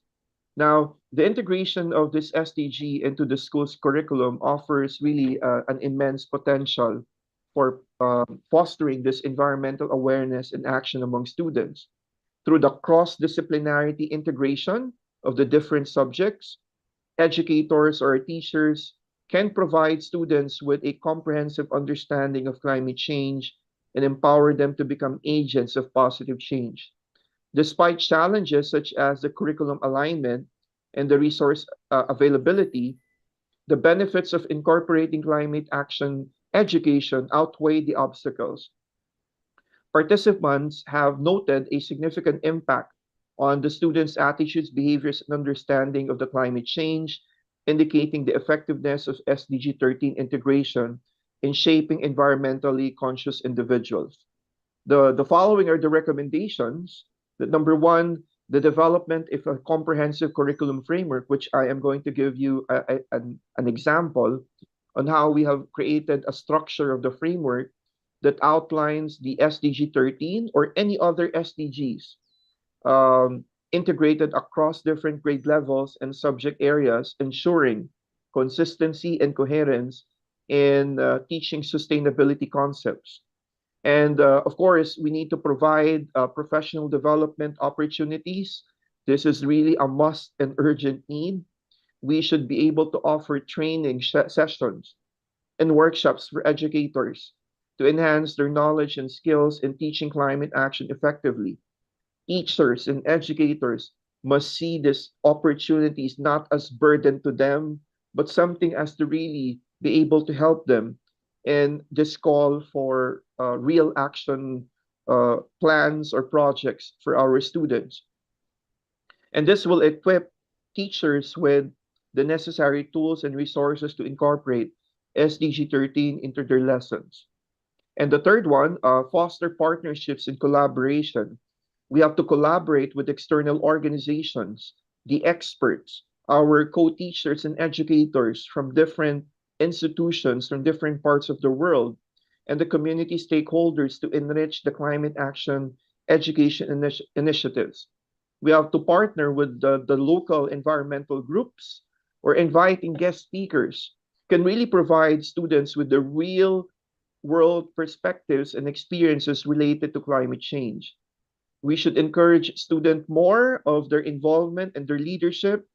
We should be able to empower students to take an active role in driving sustainability initiatives within the school community, establish eco clubs, organize sustainability projects, and encourage student-led campaigns to promote environmental stewardship and advocacy. And finally, evaluate and adopt. We should continuously assess the effectiveness of SDG 13 and any other SDGs through feedback mechanisms, the student assessments and observation, and use this information to refine our curriculum strategies, addressing the challenges and optimize learning outcomes over time. This is the holistic curriculum framework for integrating the UN Sustainable Development Goals at the school that I'm working. Hopefully, this would be able to help everyone. You should always consider, more importantly, the vision, mission, and even the goals of your school. We all know that our vision will cultivate responsible global citizens to equip and tackle the complex and societal and environmental issues. And more importantly, the goals of your school in the integration of the SDGs into the curriculum across the grade levels and the subject areas. You could foster critical thinking, empathy, and action-oriented mindset among your students. And of course, you have to promote the interdisciplinary learning and the real-world applications of sustainability principles. And second, the curriculum integration approach is very important. You need cross-curricular integration in embedding the SDGs into the existing subject areas, emphasizing their relevance and their interconnectedness. You may also do the project-based learning as part of the curriculum integration approach. Engage your students in hands-on projects that address real-world challenges aligned with specific SDGs. There is also service learning. You can provide opportunities for students to apply classroom learning through community service projects aligned with an SDG. And of course, the global perspective. Incorporate diverse perspectives and case studies from around the world to illustrate the global nature of sustainable issues. And next would be the key components in the curriculum, which would be the SDG themes across subject areas. For example, in science, you can focus, of course, on environmental sustainability, the renewable energy, and conservation efforts. In example, social studies, you can explore issues related to poverty, to inequality, and the global partnerships. In mathematics, you can analyze data related to SDG progress and develop solutions using mathematical modeling. In the language and the arts, you can engage in literature discussions and writing activities that raise awareness of social justice and human rights issues. In arts and humanities, you can express the concepts of sustainability, diversity, and even the cultural understanding through the creative expression of students. And even in the physical education, you can promote health and well-being as an essential components of sustainable living. And the next in the key components would be the interdisciplinary projects, the sustainable communities. Students collaborate to design and implement initiatives that promote sustainable practices within the school and the local community, and even the global citizenship. You have to engage your students in research and advocacy projects focused on addressing global challenges and promoting peace and social justice. And I like this term, it's the eco-entrepreneurship. We have to develop business plans or teach our students of business plans for sustainable enterprises that address specific SDGs while fostering economic growth and innovation.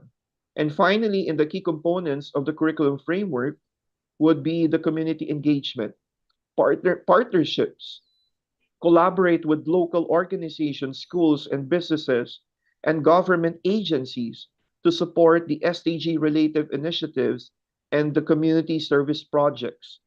And finally, of course, in the community engagement, the outreach projects, organize events, workshops, and campaigns to raise awareness and mobilize action around SDGs within the school and the wider community that you belong. And finally, in the curriculum framework, assessment and evaluation is very important. You have to do really an authentic assessment. You have to evaluate the student learning. We all know this one through their performance-based assessments and the portfolio reviews and the presentations that demonstrate understanding and the application of the SDG concepts. We also have to ask our students to do reflection, even our teachers. Provide opportunities for students to reflect on their learning, their personal growth, and the contributions to SDG-related projects and initiatives. And the continuous improvement, we have to use feedback from our students, from educators and the stakeholders to refine our curriculum materials, our teaching strategies, and our learning experiences. As educators, we hold the power to shape the future by empowering our students with the knowledge, the skills that transcend the classroom. And one of the most pressing global challenges of our time is achieving, we all know this one, the United Sustainable Development Goals and a blueprint for a better and a more sustainable future for all. So these are some of the SDG integration project that was conducted in our school. We have storytelling and advocacy, primarily for our preschool and our grade school students. We do a lot of international collaboration in different countries to exchange ideas, collaborate on the climate-related projects. For example, we had a project with the School of Laura in terms of sustainability. Students engage in virtual exchanges. We did a lot of exchanges with Japanese schools, the joint research projects, the cultural exchanges, and many more. And then, of course, we also do a lot of tree planting within our school and hopefully outside of our school later on in the bigger community and the eco initiatives that we do. The tree planting drives, the composting initiatives, the energy saving campaigns to reduce the carbon footprint, and the eco-friendly habits among the students and the staff.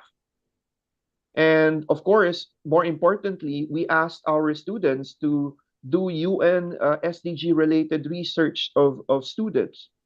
Some of the students in St. Patrick's School, I think, will also present on the next few days of the research that they have conducted primarily on the SDGs. If only we could teach them, they will be able to produce really beautiful projects for the school and for the community. These are some of the examples, the drawing of preschool student of the endangered animals, and I think the nursery students did the coloring of the endangered species in Taiwan, which is the black bear, and of course the tree planting initiatives that was conducted across the grade levels. Okay. So in embracing sustainable development goal number 13, we don't just teach about climate action. We ignite a flame of stewardship within each student, empowering them to be guardians of our planet's future. So with that, I'd like to thank everyone for listening to my presentation. Thank you very much. Thank you, Dr. Derry. Can you please do the gesture? Yes. Good to see you. Thank you. Thank you. Thank you very much, Dr. Derry. Thank you. Yes. So, Radhika ma'am, now you can move forward, ma'am. Okay, ma'am. Thank you. So moving ahead, now I request Dr. Sapna Parihar, Associate Professor, Shri Vaishnav Institute of Management and Science, Indore, for her presentation. Thank you, Radhika ma'am, and very good afternoon to all. I'm Dr. Sapna Parihar, faculty of... Ma'am, we can't hear you. Louder, please. Maybe check your mic. Thank you. Am I audible now? Dr. Supriya, can you hear her clearly? I can't. No, actually, ma'am, your voice is not properly coming. Slow. Yes, it's a little bit slow, ma'am.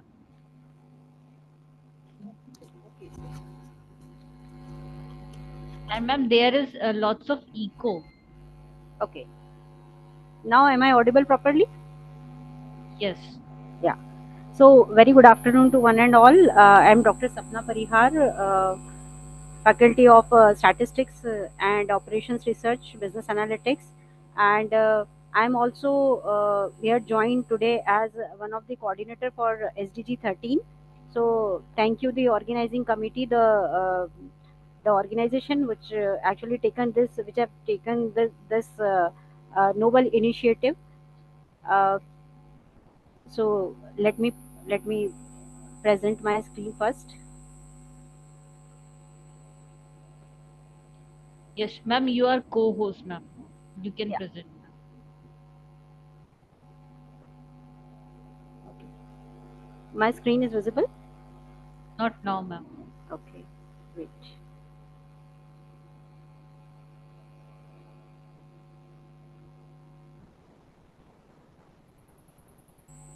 Okay. I think it's visible now. Not now, ma'am.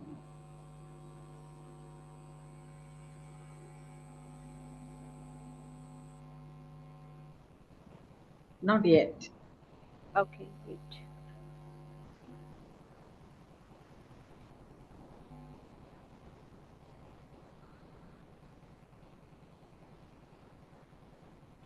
Ma'am, you have to click where there is a presentation is. Wait. Yeah. Yes. Yeah, it's visible on the video. Yes. Is it visible? Good to go. Yes. Okay. Okay. So, let me start that I'm going to make my presentation on climate change, that is SDGs 13, and what are the actions to be taken to combat these changes, or to see to mitigate the negative effects. One of the important factor of global warming is CO2 emission, as global emission of CO2 increased 50% in 1990s. And why it is happening? That the real and undeniable threat to our entire civilization, and the result of this civilization is rapid industrialization. So this is one of the factors, but at the same time, that industrialization is unquestionably important for the country's socio-economic progress, but it should not come at the expense of environment. And it is our responsibility to rescue the world and sustain industrialization at an optimal level to keep the environment green and safe. Now, to mitigate these problems, what are the measures? One of the important measure, because I am actually belonging to India, and one of the important measure which are being taken in India or in Indore, that is carbon credits. So carbon credits have emerged as a significant tool in global efforts to mitigate climate change. Businesses and organizations seek to reduce their carbon footprints and contribute to sustainability efforts. Now, first of all, let us understand that what is carbon credit. Let us understand with this simple example that suppose a person grows a plant which enables 1 ton of carbon dioxide or any other greenhouse gases removed from the environment. So it rewards one credit. Now these credits can be earned by reducing CO2 and can also be traded. So nowadays this carbon credit trading is being done. So carbon credits were devised as one of the mechanism to reduce greenhouse gas emission. Companies get a set of credits which decline over time, and they can sell any excess of another company. Carbon credits create a monetary incentives for the companies to reduce their carbon emissions. Those that cannot easily reduce emissions can still operate at a higher financial cost. So definitely those who are emitting CO2 or any greenhouse gas, definitely they have to bear further financial uh, burden. So this is what the carbon credit. Now let us understand that, yeah, this is what this is the pictorial presentation, that agricultural buildings, industries, transport, they all are emitting the CO2 or other gases. Now how we can reduce emission by offsetting, that is reforestation, renewable energy development, or energy efficiency. So as I have earlier explained with the example, one single carbon credit represent the removal or avoided emission of 1 ton of carbon dioxide or any other gases. So these credits can be sold at the cost to an entity that can then claim that credit as a reduction in its own carbon emission. So let us talk about the Indian perspective. India is one of the world's largest, fastest growing economies, and it faces significant environmental changes due to the industrialization and urbanization. And that is why, with the implementation of initiatives such as National Action Plan on Climate Change, India has taken proactive steps to engage in emission reduction and sustainable development. So, talking about the types of carbon credits, carbon credits, that is COC, made up to clean energy sources such as wind, solar, hydro, and biofuels. And at the same time, carbon reduction credits, that is efforts to collect and store carbon from our atmosphere through reforestation. So both the approaches are recognized as an effective method of reducing the crisis of global carbon emissions. Companies that exceeds their credit limit must purchase credit from the market, and carbon trading refers to this method of buying and selling. As a result, market forces reduce over emissions. The concept of trading emission for carbon credits is heavily rely on polluters' ability to gradually but reduce their emission year after year. So definitely, if a particular company has to bear some financial burden of due to creating more carbon emissions, so definitely they'll motivate to reduce it. So this is what the basic objective of this kind of trading. Now, I would like to I would like to share Indore Smart City Development Limited, ISC DL, as one of the case study. as India has become the first city in the country to generate revenue through carbon credit. Now here the two objectives are actually fulfilled. First is the lowering the carbon emission or any lowering any other greenhouse gases, emit of any greenhouse gases, and at the same time generate the revenue through this carbon trading. So Indore basically has initiated this carbon trading aggregated model, in which three activities majorly are performed. In the first phase, Indore Smart City successfully registered 3 projects, that is wet waste management, that is composting. So there are 600 tons a day compost plant were actually there, initiated with this. And then the second one is biomethanation and solar biomethanation of 35 TDP capacity. It was actually situated near Chaitram and 𝐾𝐞𝐴𝐴. It is in Indore only. And the third one is that solar PV, that is 1.5 megawatt solar plant under the verified carbon standard BCS program of the United Nations Framework Convention on Climate Change. In the second phase, for the period of 1st July 2019 till December 2020, the same project rupees 8.34 crore revenues were received in September 2021.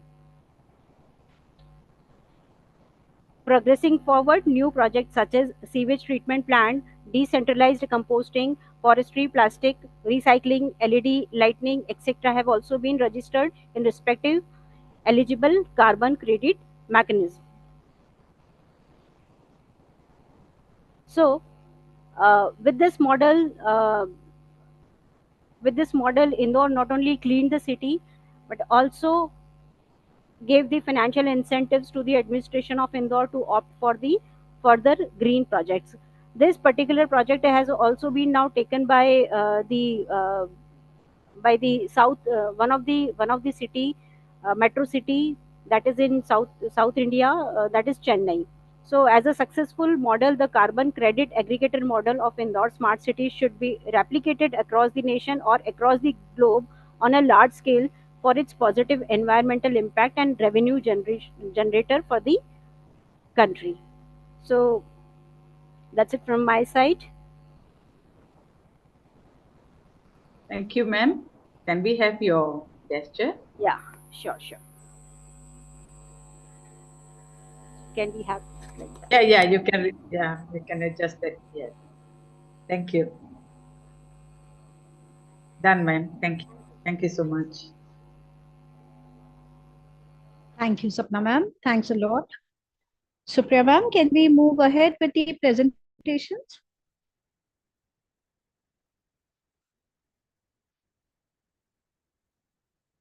Ma'am, you are not audible. Supriya ma'am.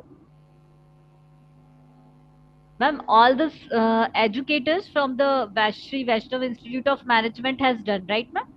Hanji. Okay, Yes, ma'am. Okay, yes, ma'am. So, ma'am, now moving ahead, actually, we have the student presentation from the land of Georgia, and they are having their classes. So, first of all, I would like to request you, ma'am, can we have the presentation from Georgia? Sure, ma'am. Sure. Okay. So, Maya, are you ready? Nino, are you ready? Yes, dear Supriya, we are ready. Okay, that's great, dear. That's great. So first of all, Nino, I would like to request you, please join your hands, dear. We would love to have your gesture, dear. Maya, please coordinate with the Nino. Yes, just a moment. I'm here, Maya, Dr. Supriya. Yeah, okay. Thank you, dear. I am giving you spotlight, dear. Yes. Dear Astara, please take the gesture of Nino, my dearest friend. Yes. Dear, you have to do one more time. One more time, dear. No, please. Yes. Please smile. Done, dear. Okay. Great.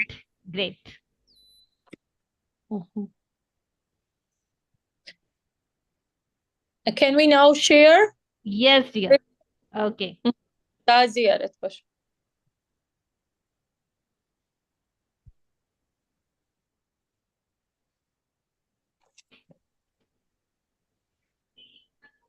Is it shared? Hello everyone, I'm Lutzi. I'm Rati. We are students of number one public school of Tthe from Georgia. It's located in the middle of Europe and Asia. So since our country gained independence and joined the United Nations, it's clearly involved in international activities such as SDG, Sustainable Development Goals. So it is with great honor that we present 13th goal on behalf of our country. Climate change. 13th Sustainable Development Goal. Sustainable Development Goal 13 is to limit and adapt to climate change. It's one of 17 SDGs established by the United Nations General Assembly in 2015. This goal's official mission statement is to take urgent action to combat climate change and its impacts. A list of contents: climate change, the primary causes, effects, how to prevent climate change, sustainable living, and reforestation and afforestation. What is climate change?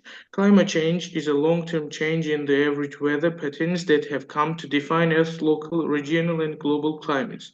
These changes have a broad range of observed effects that are synonymous with the term. Human causes of climate change. Global carbon emission, fossil fuels, coal, oil, and gas are by far the largest contributor to global climate change, accounting for over 75% of global greenhouse gas emissions and nearly 90% of all carbon dioxide emissions. In fact, agricultural activity is one of the leading causes of anthropogenic climate change. The unintentional alteration of the planetary climate caused by human activity. The Earth's climate has changed many times in the past 4 billion years due to a multitude of causes.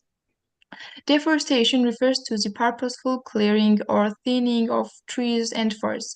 When deforestation occurs, much of the carbon stored by trees is released back into the atmosphere as carbon dioxide, which contributes to climate change. Natural causes.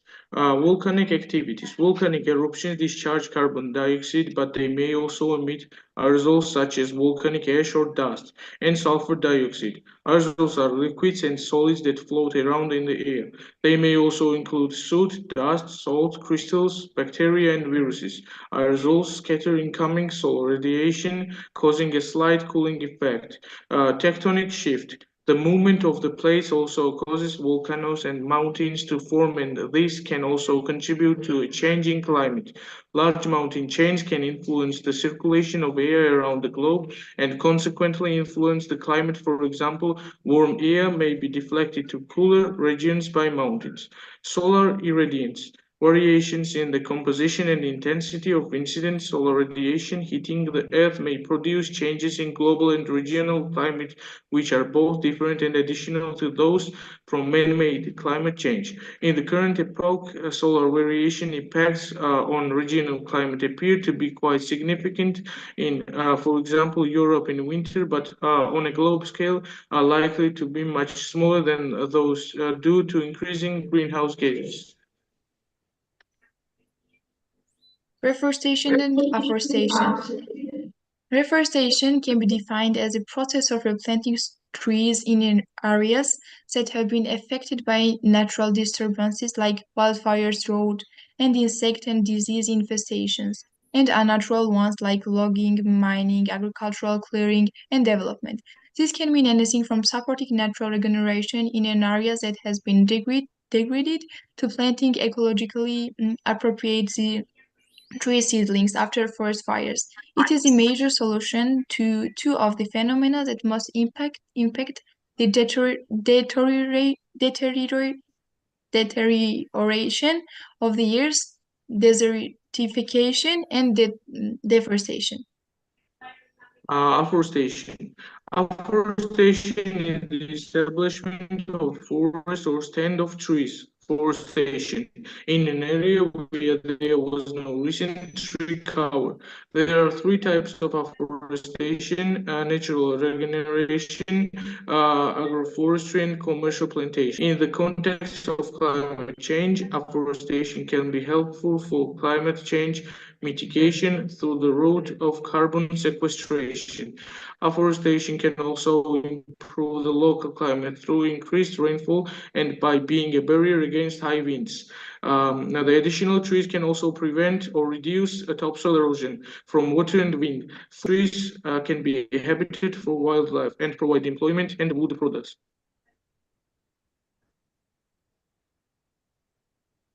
Climate change and global warming. Climate change and global warming. Climate change and global warming are two terms that are often used interchangeably, but they don't mean the same thing.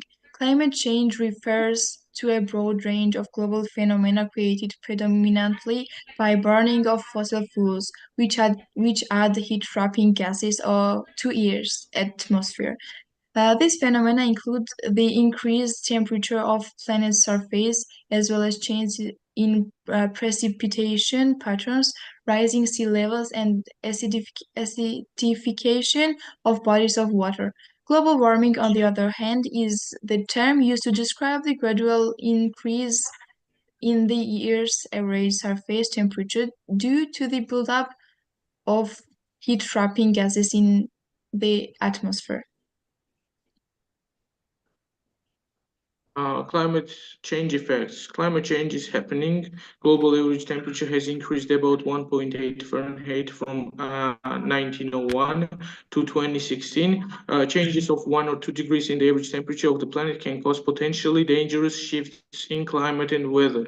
These real observable changes are what we call climate change impacts because they are the visible ways that climate change is affecting the Earth.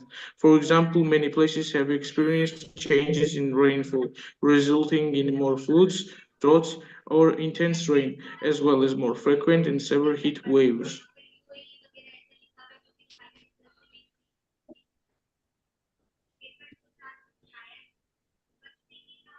Types of extreme weather caused by climate change.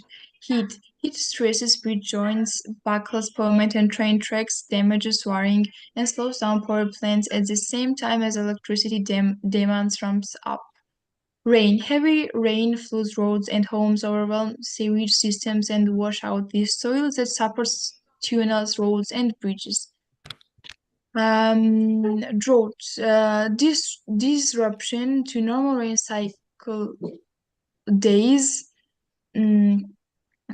drains aquifers and reservoirs and lower rivers and lake levels, which hurts crops, farmers, and agriculture and interrupts shipping lanes.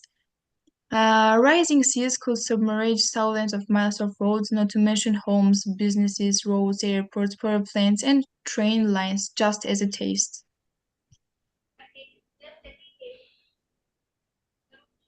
Should we be doing more? Turn off the lights, carpool, have shorter showers, plant plants in the garden, take lunch in the reusable containers, repair things when they break, ride your bike, recycle, unplug electronic devices, and walk. Our school is actively involved in the fight against climate change through cleanup campaigns, afforestation, information conferences, and raising awareness. Also, at school, we have Eco Club Chlorophyll. We collect polyethylene bottles, deliver them to the enterprise where they are recycled and reused.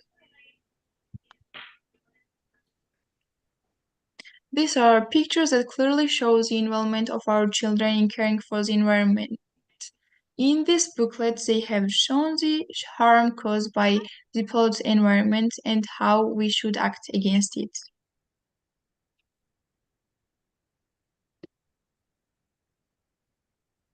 Also, we conducted the research to test people's knowledge on the causes of the climate change, and the major part of 120 respondents didn't know a thing. So it showed that they don't save electricity and water, use a lot of polyethylene bags, burn leaves, and etc. Therefore, we are grateful for the opportunity to popularize the information about climate change. I would also like to mention that conferences are often held at our school on the initiative of children and with the help of teachers. This brings great joy to both students and adults.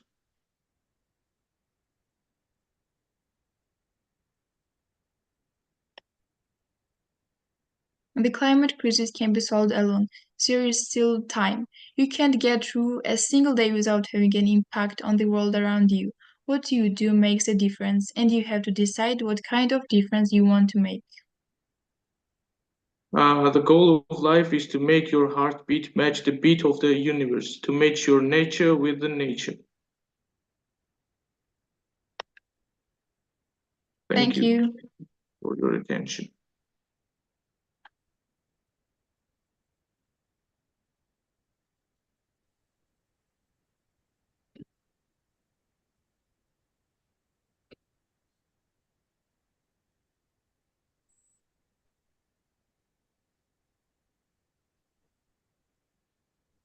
Dr. Supriya? Please, yes. Yes. Dr. Maya, can we have yours first? Yes. Thank you. Wait 1 minute. Yes, I'm giving a spotlight. Yeah. Yes. Done, ma'am. Done. Then your students? Yes, our students are done already. Yeah. Do the gesture as well. Can we have gestures of the students? Yes. Rati and Nutshi. Yeah, first Rati. Yes, I am giving a spotlight. To Rati. One, two. Done. Rati, please smile. Please smile. Once more. Please smile, Rati. Wow, you look so handsome. Okay, good. Now Nutsi. Nutsi, your turn now.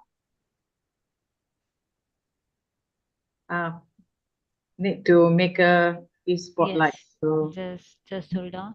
Yeah. Your spelling starts with? Done, dear. Done. I've done it. Done? Okay, you have done it. Great. Yeah, Nutsi. Yes. Wow. Okay. Done. Thank you. Okay, that's great. Dr. Supriya, Fiona is here. Yes, so Fiona has joined us. Okay, that's great. So now moving ahead, I would like to request our guest from the Philippines. Pamela, are you ready? Yes, ma'am. Okay, yes. Fiona, you are from China, right?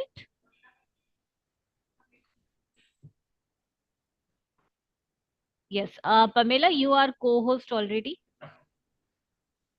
Yes, ma'am. Thank you. Okay. Permission to share my screen? Yes. Okay. I'm giving. Pamela, you are already co-host now. Yes, ma'am. Thank you. May I know if you can see my screen now? Yes, perfectly visible. Thank you. Good afternoon, everyone. Thank you for having me here, Dr. Supriya. I'm so glad to hear various presentations for today's session or conference. And let me introduce myself first. Once again, my name is Pamela May Serrado, MST. I am a stream teacher at De La Salle University Integrated School, Laguna campus. And this time I will be sharing with you a presentation that is aligned with some of my co-presenters a while ago. I mean, their presentations, especially Dr. Dari and Miss Laura. I am so glad that Dr. Dari especially was able to share how SDG was integrated in their curriculum. And hopefully, I would be able to share also best practices that we do in our school, promoting innovation and collaboration towards achieving SDGs, particularly SDG 13, Target 13.3, which is to improve education awareness, education awareness raising, and human and institutional capacity on climate change mitigation and adaptation, impact reduction, and early warning. So to begin with, I would just like to also go back to the main problem. We all know that the world really faces a lot of complex challenges like climate change, and achieving the SDGs, the blueprint for a better future set by the UN, requires a capable and more innovative next generation. And we can say that this is where the power of education comes in. This is where the power of educators comes in. But we also have to take note that it should have a stronger foundation, if I can say, to equip our students with necessary skills to tackle such issues and for them to be able to develop solutions for a more sustainable future.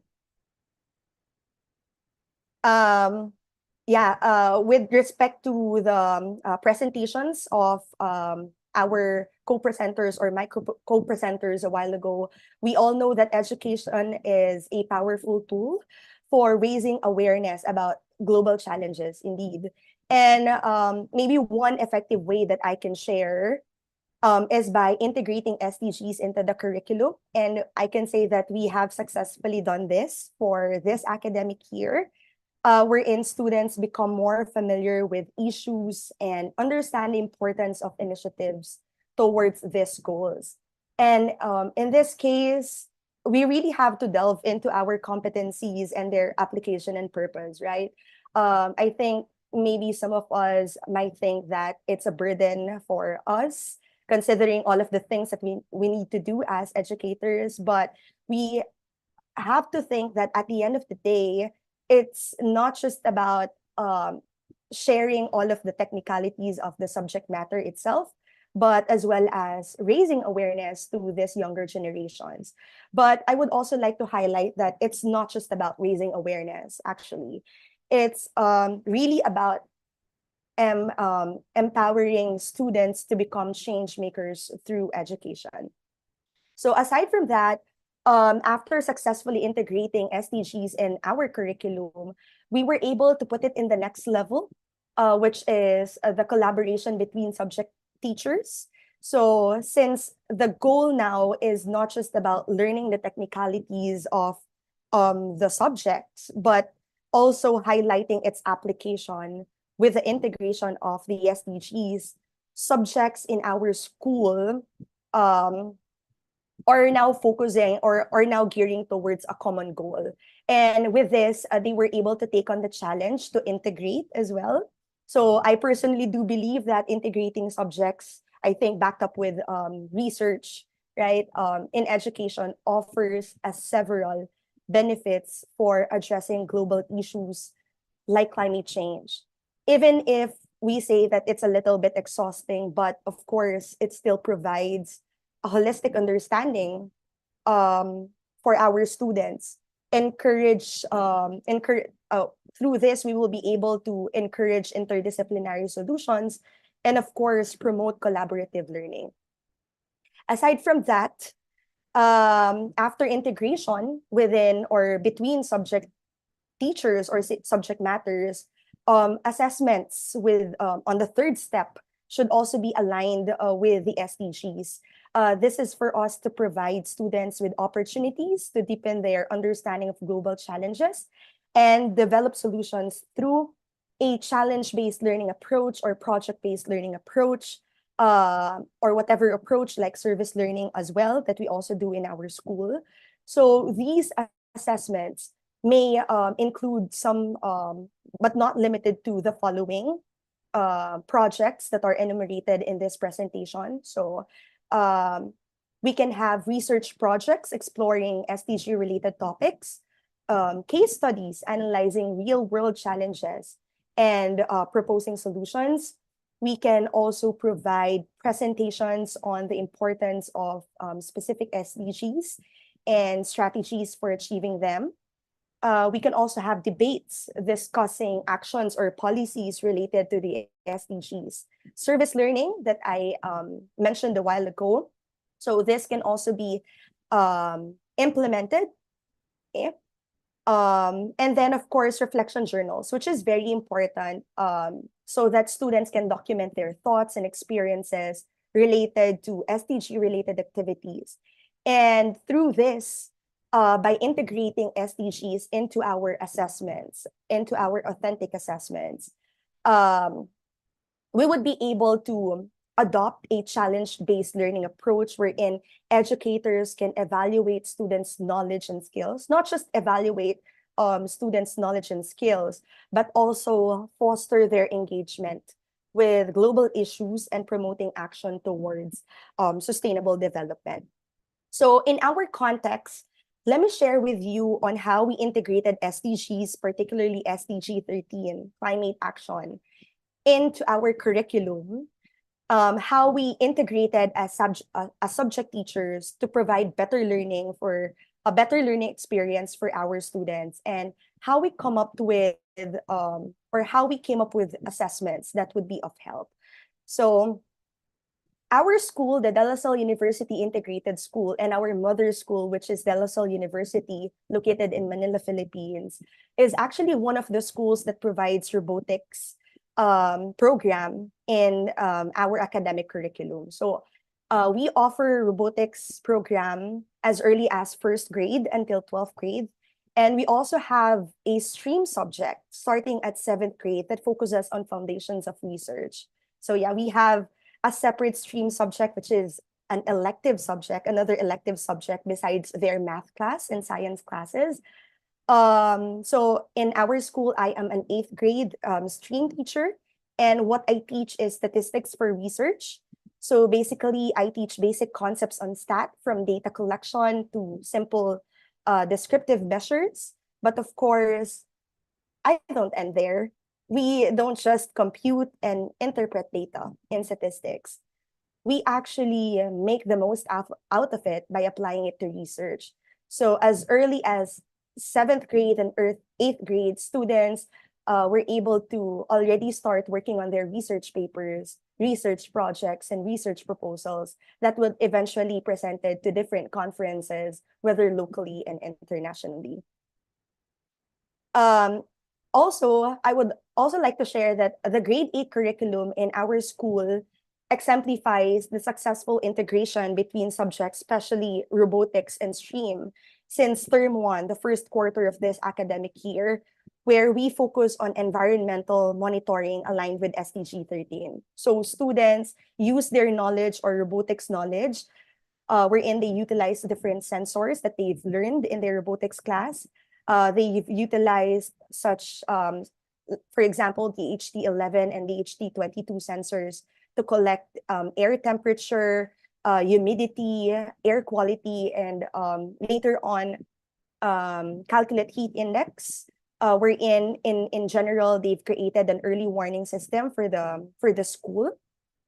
And then this project then seamlessly complemented our subject, which is the STREAM subject, where students hone their research skills by writing a research paper about climate change and use the collected data to provide additional knowledge and recommendations.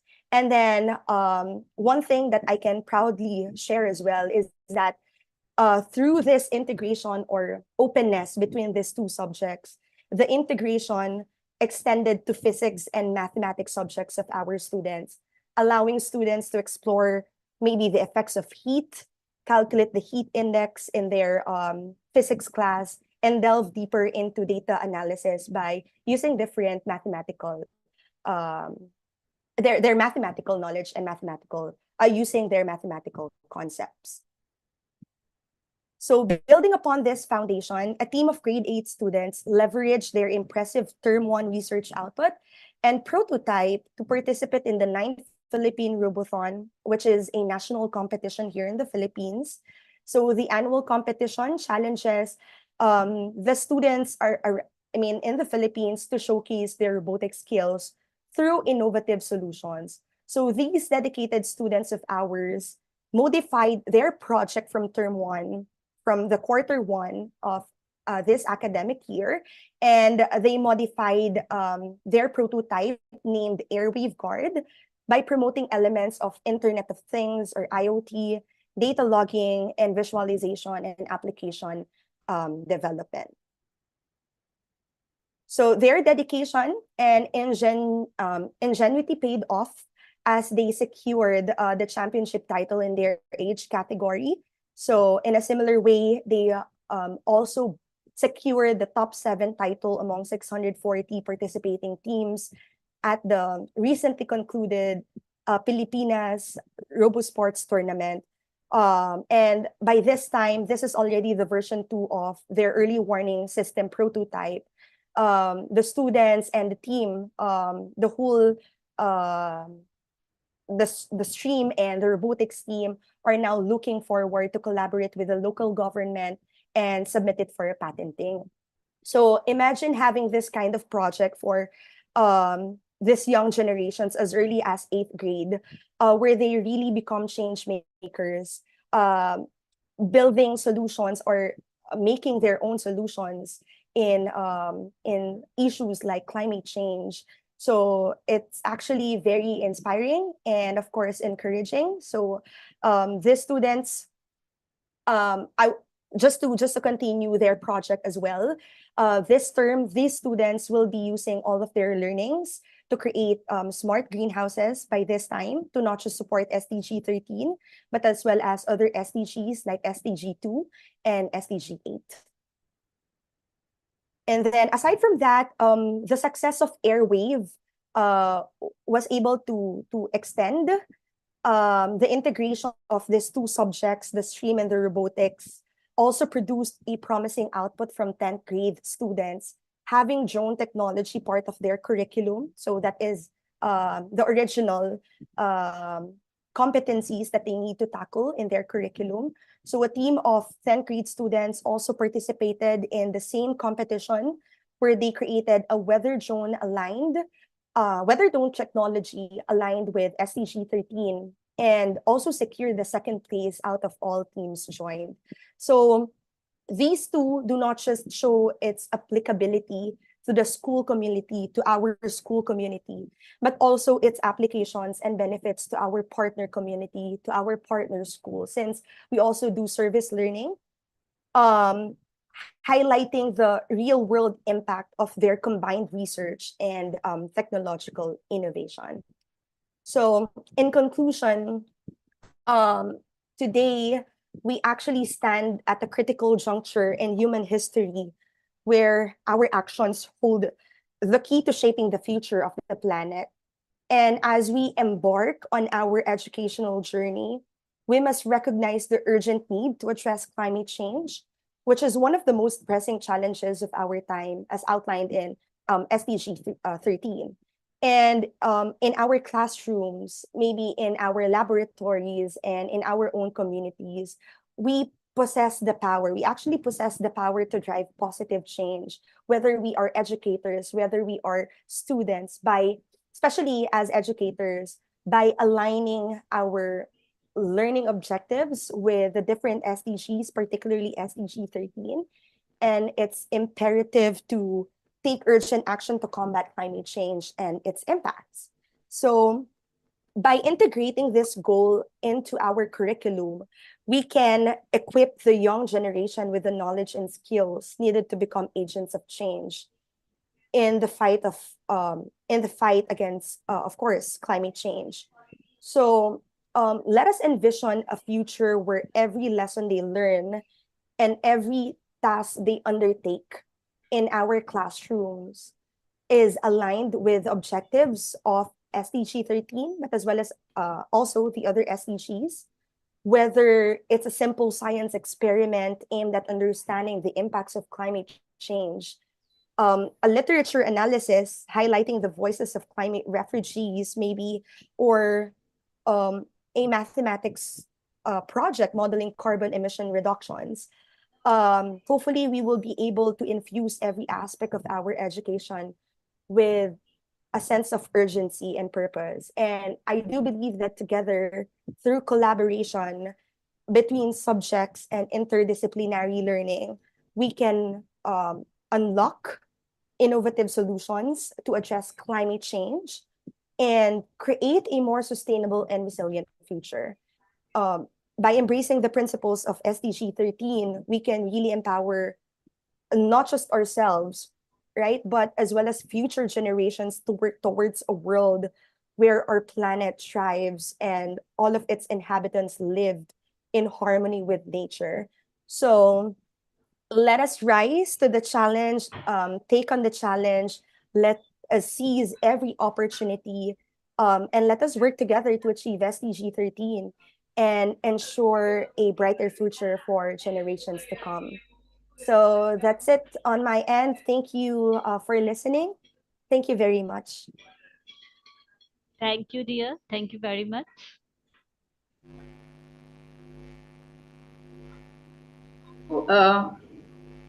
She's not spotlighted. Yes. Pamela. Yes, now it's your turn. Pamela, wait.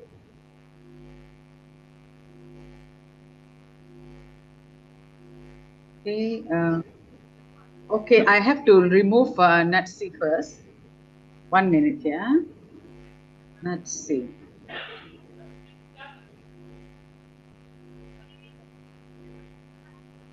Okay, now you're all alone.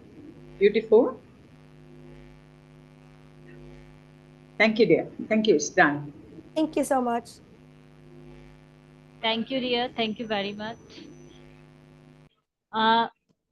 Yes, Dr. Sapna, we have one more speaker from the land of Philippines, and after that we will take the students' presentation. Right. Okay. So, Dr. Brutati also. Dr. Brutati. Yes, Dr. Brutati, and one more from the Philippines. Dr. Brutati, have you joined us? Dear, I think Dr. Brutati has disconnected with us. Oh, is it? Because she's been waiting since morning. Yes, she's waiting from since morning. Yes. Okay. Let me check with her. I will text her. Okay, okay, dear. So, meanwhile, I would like to request Rowlene. Rowlene, are you ready? Sorry. Yes, Rowlene, are you ready? Yes, Dr. Supriya. Okay, so I'm sharing this. Good afternoon. Yes, good afternoon. I'm sharing the screen for you, dear. Okay, thank you so much.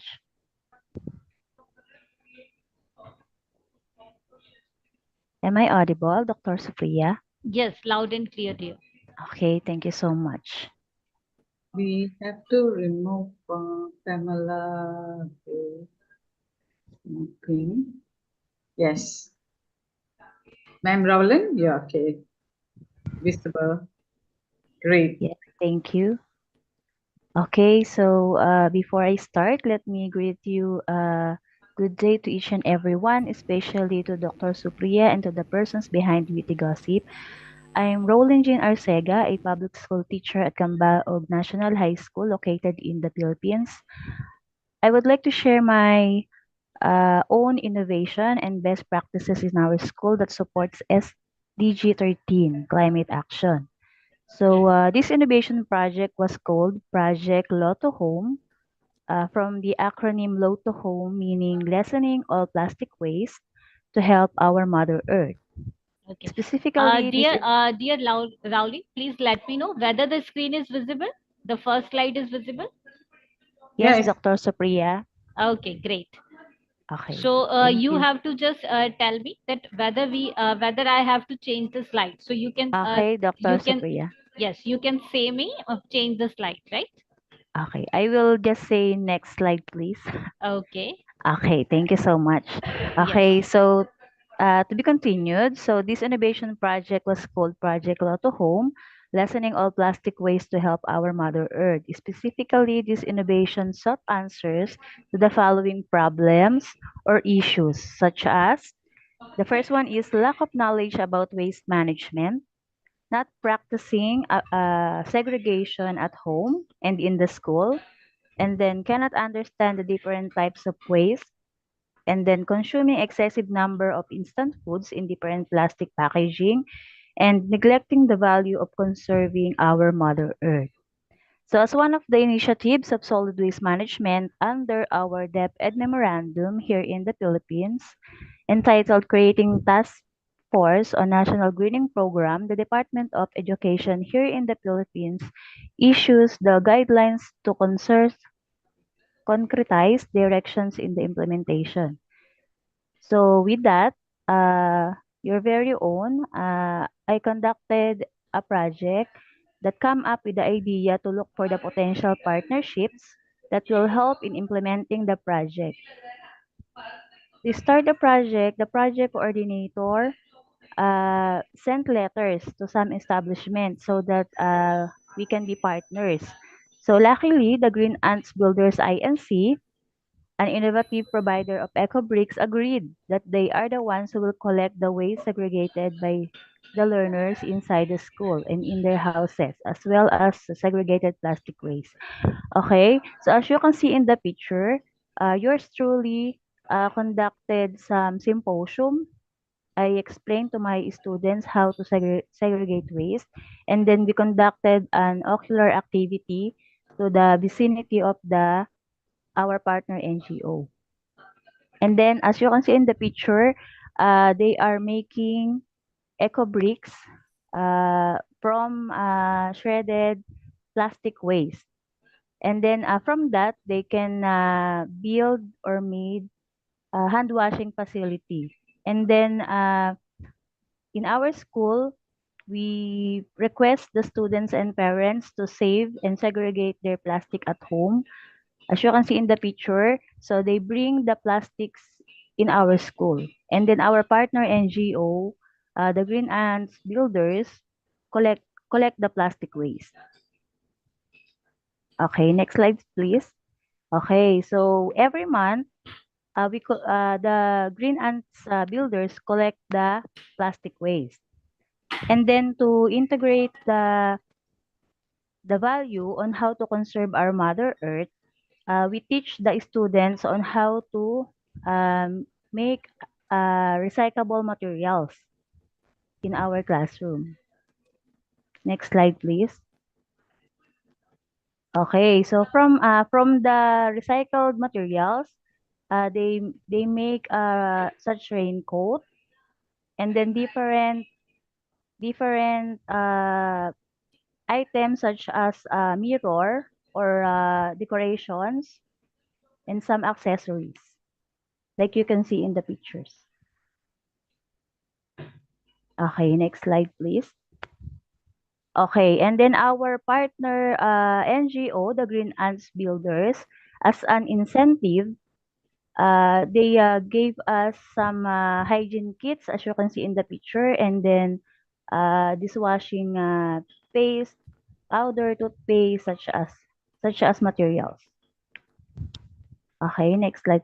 Okay, as you can see in the picture, the Green Ants Builders gave us a hand washing facility, and it was very useful because the students can use it to wash their hands every day. Okay, and then some students also visited our school to conduct benchmarking activity. Okay, next slide, please. Okay, so they donate us some hygiene kits and some grocery items. Okay, so I would like to present the video made by our students. Dear, the video is on 24th slide? Yes, only 24th slide. Okay, Okay, and then the last slide is containing the video. Yes, yes. But dear, actually, it's I have to stop sharing. The video is now blank. Okay, just click it on the center of the slide. Yes, yes. Okay, just hold on. I'm clicking again. Yes, thank you. But I think Dear, not. I'm Okay, the unable first. to play the video, dear. Okay, I'm very sorry, Dr. Supriya. The first video that I sent to you earlier, Yes, yes, can yes, you can yes, yes. present it. I'm playing with. Okay, thank you. Yes, dear.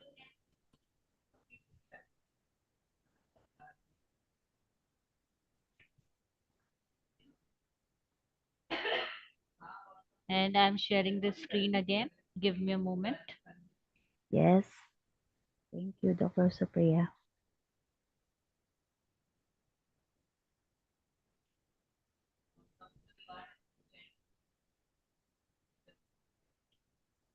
Okay.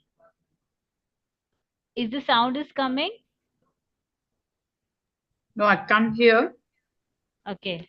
The sound is not coming. Just hold on. No, The check. video is playing.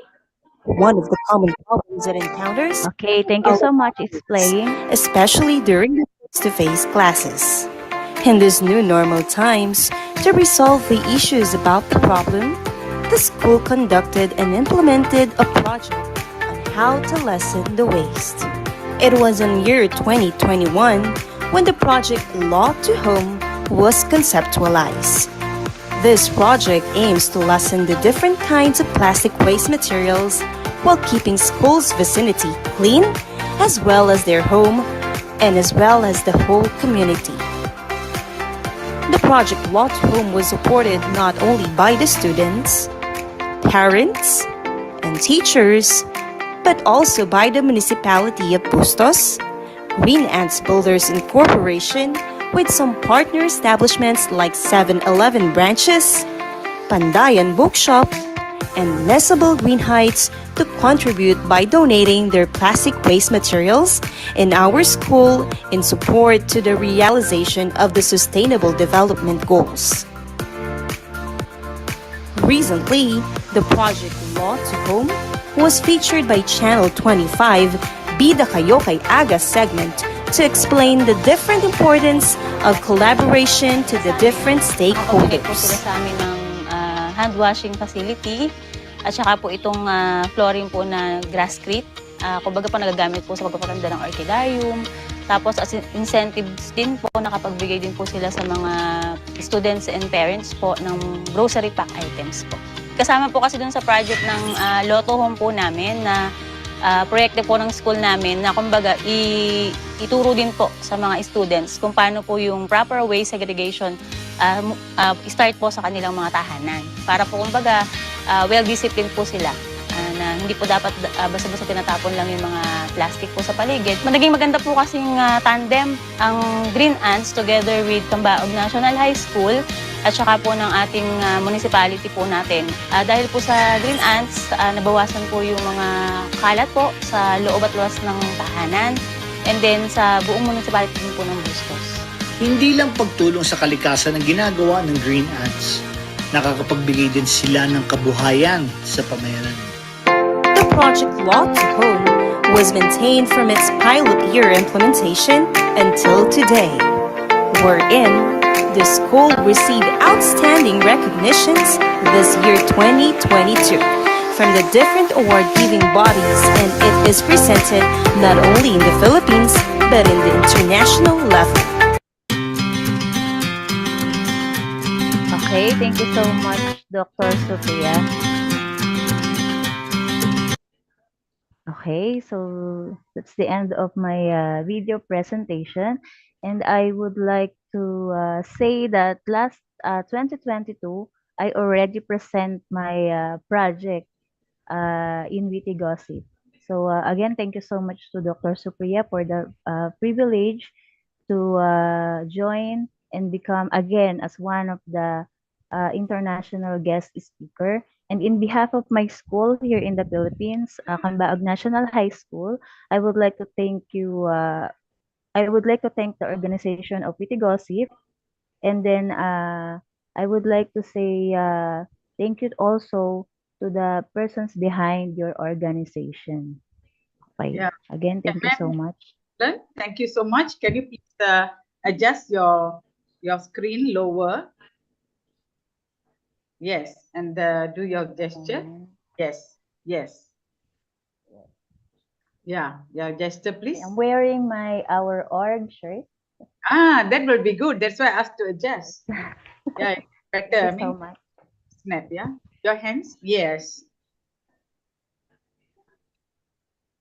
Done, dear. Thank you so much. Thank you so much. Thank you, dear Rowley. Thank you very much. Thank you so much. And definitely, in future, our organization Wittygossip and the team of Shri Vaishnav Institute of Management definitely will become a part of your project here. Thank you. Wow, Thank you very much. It is my honor to become one of your partners someday. Okay, great, dear, great. Thank you very much. So, Dr. Sapna, ma'am, we can collaborate with this NGO also, ma'am. Yes. Thank you. Okay. Okay. Set the plans for that, Dr. Okay. Okay, dear. Thank you very much. Thank you. Thank you so much. Okay, now moving ahead, Dr. Radhika, please call your students, ma'am. And Asara, please let me know Mrs. Chakrabarti is ready. Dr. Chakrabarti.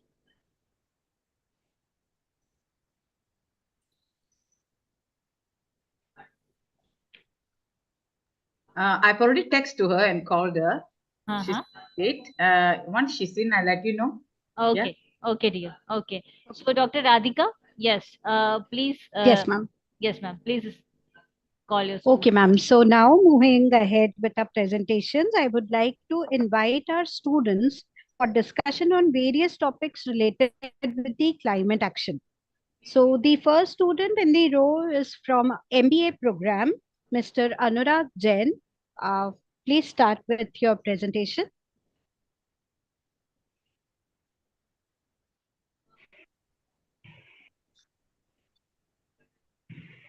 Good afternoon, everybody. Am I audible? Yes, loud and clear. Thank you, ma'am. Good afternoon, everybody. Namaskar. I am Anurag Jain, student of Management Studies in Shri Vaishnav Institute of Management. As already all the professors have shared their great insights about the SDG 13 and related issues with their experiences and the kind of work they are doing in their regions and probably in colleges and schools. So such as reforestation efforts, solar installations, lake restorations, integration in the curriculum, as well as integration with the other subjects as well, like the robotics that the earlier faculty has shared with us. So I would like to share an overview about the areas which are included in SDG 13 and reason behind them and India's contribution towards the Paris Agreement. Please, ma'am, change this slide. You can see on the screen there are 17 UN SDGs, which are a shared blueprint for the peace and prosperity for the people and planet.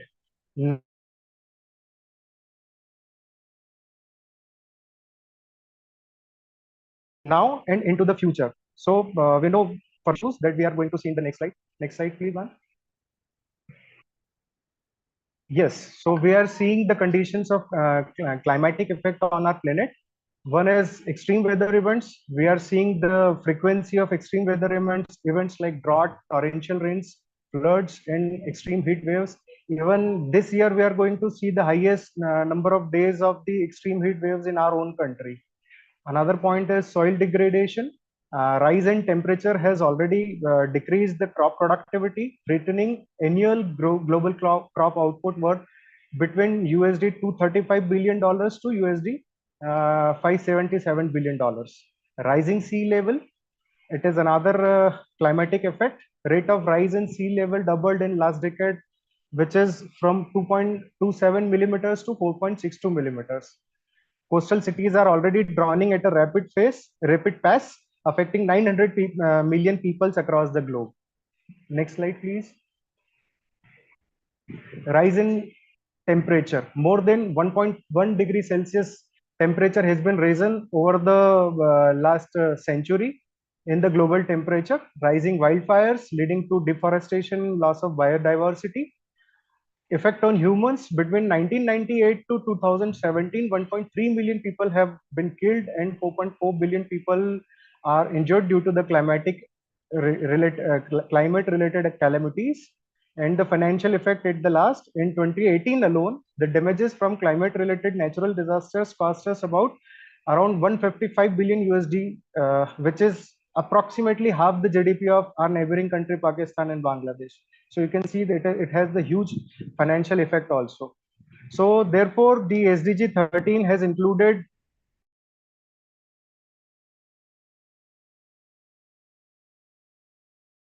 all these parameters so that a collective action can be taken. Has been adopted in December 2015 under the United Nations Framework Convention on Climate Change. The treaty is also known as Paris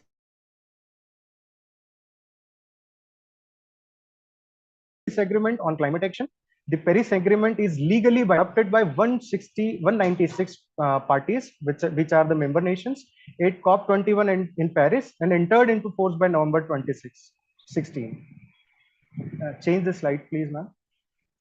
Yes, so I would like to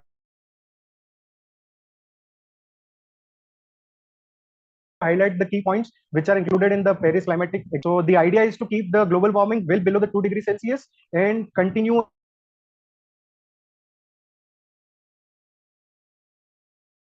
and pursue all the efforts to limit the rise in the temperature by finances. Rich countries must provide $100 billion from 2020 onwards, developed countries in the aid. And the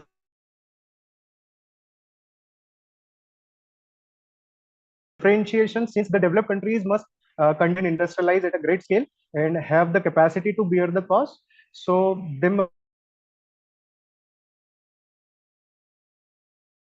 must take the lead in reduction of the greenhouse gases. And the highlight is aim for greenhouse gases emission to peak as soon as possible. So now the idea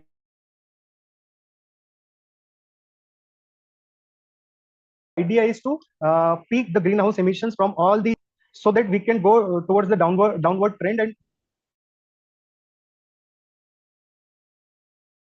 get the emissions reduction as soon as possible. So from 2050 on, in emissions and human activity and amounts that can be captured by sinks and reservoirs.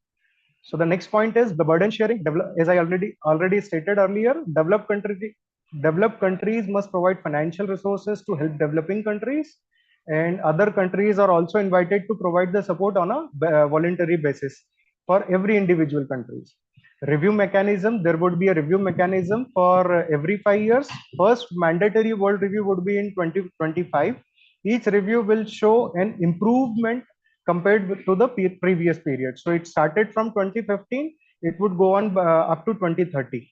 And climate damage, the last point is vulnerable countries have won recognition of the need for averting, minimizing and addressing losses suffered due to the climate change. These are the key points agreed in the Paris Climate Agreement. So let's see what are the realities as of now. It has been 9 years almost. So over 50% of the SDG targets are lack sufficient progress, and 30% have stalled or reversed. This is a cruel reality that is in front of us. Only $83 billion are financed through aid annually against the $100 billion commitment by the developed countries. Annual climatic finance needed to be $4.3 billion across the globe by 2030, is against the current level of $830 billion. Usage of fossil fuel has been increased since 2020 after the COVID-19 pandemic. And current rise in temperature shows that the target of 1.5 degrees Celsius above the pre-industrial level temperature is very unlikely till 2030. Next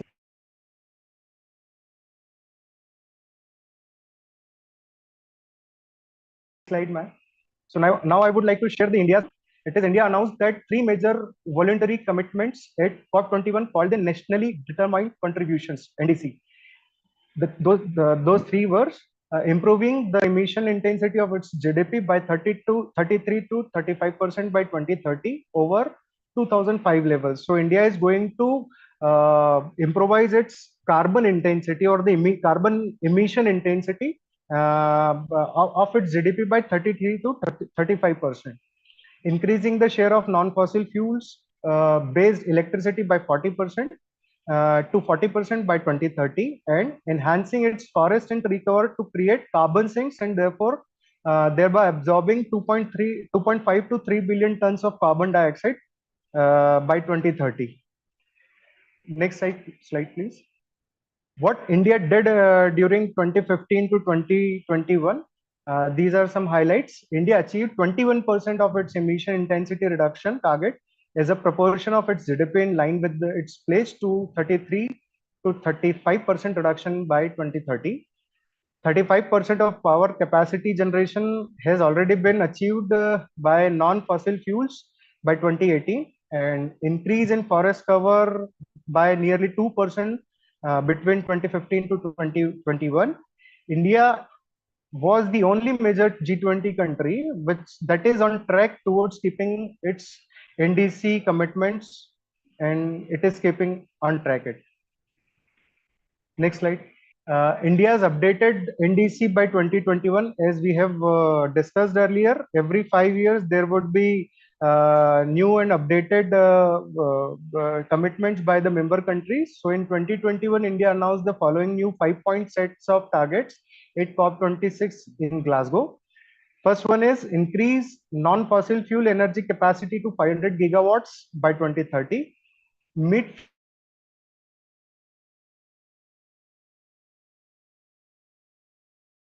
50% of its energy requirements from renewable resources, and now the target has been enhanced by up to 50%. So projected carbon emission to reduce by 1 billion tons from now through 2030. So every year India would reduce its carbon emission by 1 billion tons up to 2030. The carbon intensity of economy to bring down to less than 45%, which was earlier in the range of 30%, and achieve target of net zero or become the carbon neutral by 2070. So this is an ambitious target set by India, being a developing economy. Next slide, please. So the conclusion: climate action by a binding agreement is just a small step to get consent from all the nations across globe. The real action is needed after that. SDG 13 can be achieved only in collaborative efforts of all, including individuals, institutions, industry, and governments. Unless we do so, saving of the planet and mitigating climate-related challenges will be a distant dream for us.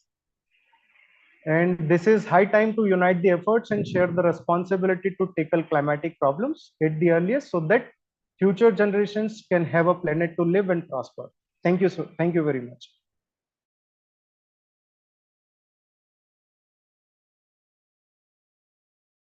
Sir, can we have your... These are some of the climates that we can see over our screens. We haven't done? Yes. But your screen is no longer visible. We can only see you. Okay, no problem. No problem. Okay. No problem, ma'am. Please make the gesture, please. Namaste. Yes. Thank you. It's done. Thank you, ma'am. Thank you. Yeah. Thank you, everyone. Dr. Brutati is ready. Okay. So, dear Astara, please call Dr. Brutati. Yeah. She is already co-host now, dear. Yeah. Dr. Brutati. Yeah, good afternoon. Good afternoon. Thank you so much for this opportunity. I'm extremely sorry. If, will you be allowing me, please, for actually right now, I couldn't be able to share my screen. Why? Because I was waiting. I am not at my home right now. I was ma'am, you are already co-host, ma'am. Yeah. No, Yes. I'm not. Okay, yeah, you are not able to share the screen. Okay, no issue. Because no issue.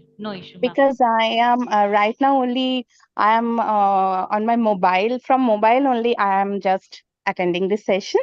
Because I'm not at my home. Dr. Yeah, Brutati. sure. Yeah, thank you. Okay, am I visible? Yes, amazing. You are visible. Okay. Thank you so much, first of all, for this opportunity. I'm Dr. Brutati Chakraborty, Assistant Professor, School of Education, Adamas University. So, as many delegates and professors, they already shared their views on this topic. It was amazing. So I just want to say, imagine a world where the sun's warmth is more intense and where storms race fiercer and where the very air we breathe becomes a threat to our health. This is not a distant future, it's the reality of climate change that we face today. But amidst this challenge lies in an opportunity, a chance for us to come together, to innovate, and to embrace a future where sustainability reigns supreme, we can say. And today, I just want to say or talk about our Sustainable Development Goal 13, that is climate action. And actually, I think it is not just a goal, but we can say it is a call to action for each and every one of us. First, let's talk about the problem at hand. Climate change is no longer a distant threat. I think it's happening right now and all around us. From melting ice caps to rising sea levels, the signs are clear. Our planet is in crisis. But what's causing all this? It's us, our relentless burning of fossil fuels, we can say our rampant deforestation, and our insatiable consumption of resources. And it's time to acknowledge our role in this crisis and take responsibility to our actions. So, what can we do about it? The answer lies in Sustainable Development Goal 13, climate action. These goals call for urgent action to combat climate change and its impacts. But it's not just about reducing emissions or switching to renewable energy. It's about fundamentally changing the way we think and act, about reimagining our relationship with the planet and each other. And one way we can take action is by embracing renewable energy sources like solar and wind power.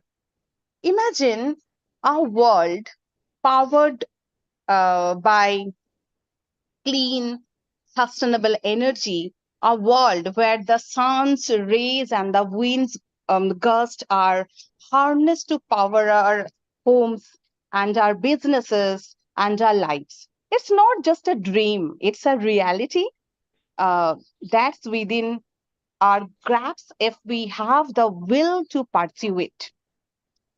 But climate action is not just about technology, it's also about people.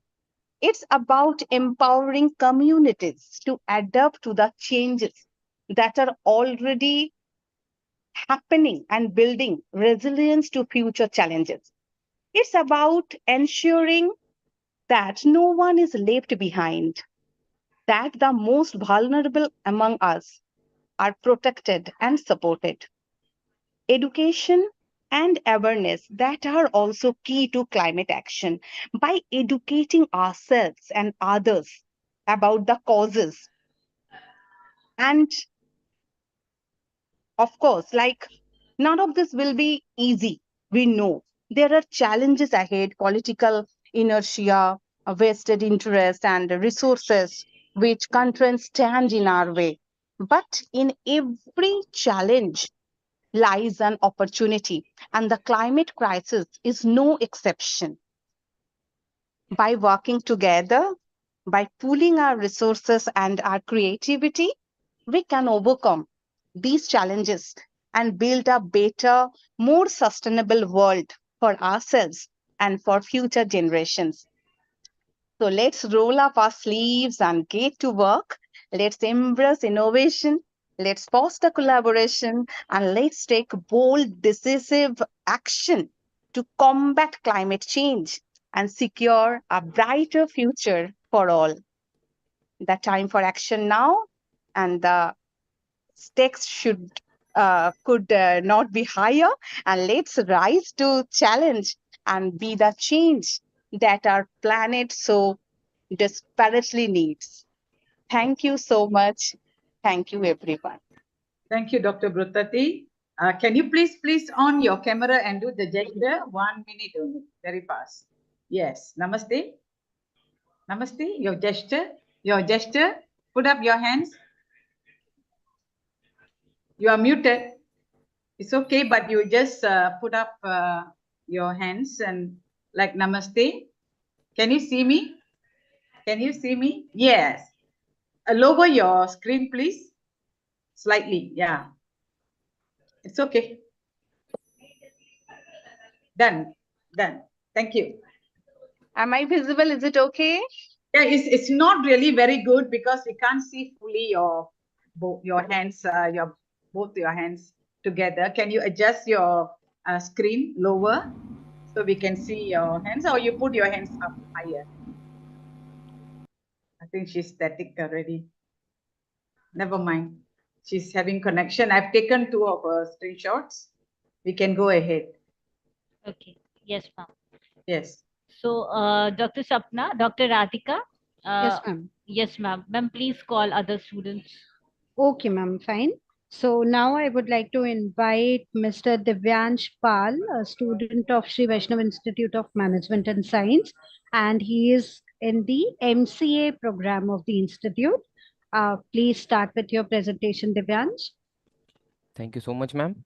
I am Divyash Pal, a student of MCA at Shri Vaishnav Institute of Management and Science. Second slide, please, ma'am. Okay, so these are the topics which I will be discussing today, starting with the introduction of climate change, what are the causes and what are the SDGs and the global efforts as well as the India's efforts towards the SDG 13 and the role of the Madhya Pradesh and Indore in the SDG 13 and what can we do in the future prospects towards the fulfillment of SDG 13. Yes. So as we all know, the human quality and the human life has gone forward with the leaps and bounds. But along with that, the human life and the quality, the increase, there is a the increased demand in the natural resources also, which our planet is struggling to keep up with. And this results in the increase in the average global temperature, the frequency of extreme weather events, and the transformation of ecosystem. This is what we call the climate change. And this is not only threat to human life, but also threatening to the entire species of planets and animals. As you can also see in this PPT, there was like no problem. Like there was one river in 1999, which got totally dried up in 2014. Thank you, ma'am. Next slide, please. So the causes of climate change, the major cause is the global warming, which is because of greenhouse effect, where the heat of sun get trapped inside the environment of the earth because of the greenhouse gases. And the other causes are the excess energy use, excess fossil fuel use, the chemical fertilization, deforestation, and the pollution of vehicle and the industries. Next slide, please, ma'am. So let's start by what are the SDGs. So SDGs or Sustainable Development Goals are the set of the 17 global goals which are established by the United Nations in 2015 as a part of 2030 agenda, as they are required to be fulfilled by the 2030 to attain the sustainable development of overall planet. Next slide, please, ma'am. And that's our topic of today's discussion is the sustainable SDG 13, which stands for to take urgent action to combat climate change and its impacts. Now, by this mean there are certain sub goals in it which we need to fulfill, which is to lower the world global temperature by 1.5 degree by 2035, to reduce the carbon emission, and to reduce the rising sea level from the last decade. Next slide, please, ma'am. As now we talk about the global efforts. So the global efforts toward SDG 13 is that in February 2021, the Norwegian Ministry of Climate and Environment released a publication in which they mentioned about how can we live more sustainably, how can we develop a peace with the nature. And then in July 2022, the third global conference is established, in which the talks was about the how can we strengthen what were the goals in the Paris Agreement and how can we achieve them. In December 23, there was a COP28 at Dubai, where we approved the roadmap for the transitioning away from the fossil fuels. And in the recent March 2024, the United Nations has provided the 60 climate experts. They will be assessing the various countries, that what are their progress on the SDGs, and if they are failing behind, so they will recommend some strategies and to accelerate their action. Next slide, please, ma'am. So India's effort for towards global SDG is that in 2015, the India made a commitment to reduce its carbon emission intensity by this GDP by 20-25% from 2005 level by 2020. And in 2016, we revised it for the Paris Agreement and committed to reduce it by 30-35% by 2030.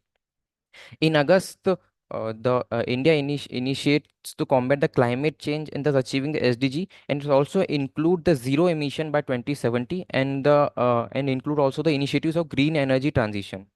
With the recent report of Asia Pacific SDG progress report, but it mentioned that especially the Asia Pacific region countries are not able to cope up with, as they need to incorporate the climate action into national policies to achieve the goals of the SDGs and to accomplish them. Next slide, please, ma'am. Now, the role of Madhya Pradesh and Indore is that in 2018, the MP government has formed a document along with the taking help of all the experts and consultative process, that Vision 2018. And following that, Indore has won the like 7 times in a row the cleanest city in the India. And following that document, we have also endorsed like multiple dustbins for the different type of garbage, so that it will be easy for the segregation and recycle and reuse. And in Indore also the public bus service with the EV bus service is also started, which I believe is also a good initiative. So the future prospect, what we can do towards it, the enhance the public transport. If we have a good public transport, so there will be less use of the personal vehicles, which will also reduce the carbon emission, and gradually we can replace our fossil fuel to the renewable energy such as solar energy or wind energy. And we can encourage the use of recycled materials. It like in our colleges, we can use the recycled paper, we can use the wet waste and convert them into the manure and use them in our gardens and other places, which would gradually make this place more sustainable and contribute toward the sustainable goal 13 of the United Nations also. Next slide, please.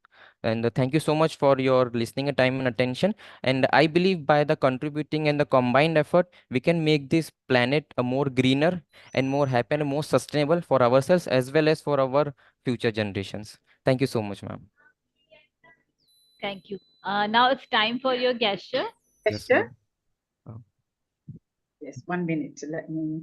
Okay, 1 minute. 1, 2. Yes, he knows how to smile. Very good. Thank you. Thank you. Done. Dr. Radhika. Yes, Dr. Yes, Radhika, ma'am. please call Yes. another student, ma'am. Okay, ma'am. So the next in the row is Riya Raj Vishwakarma. She is a BCA student from Shri Vaishnav Institute of Management and Science.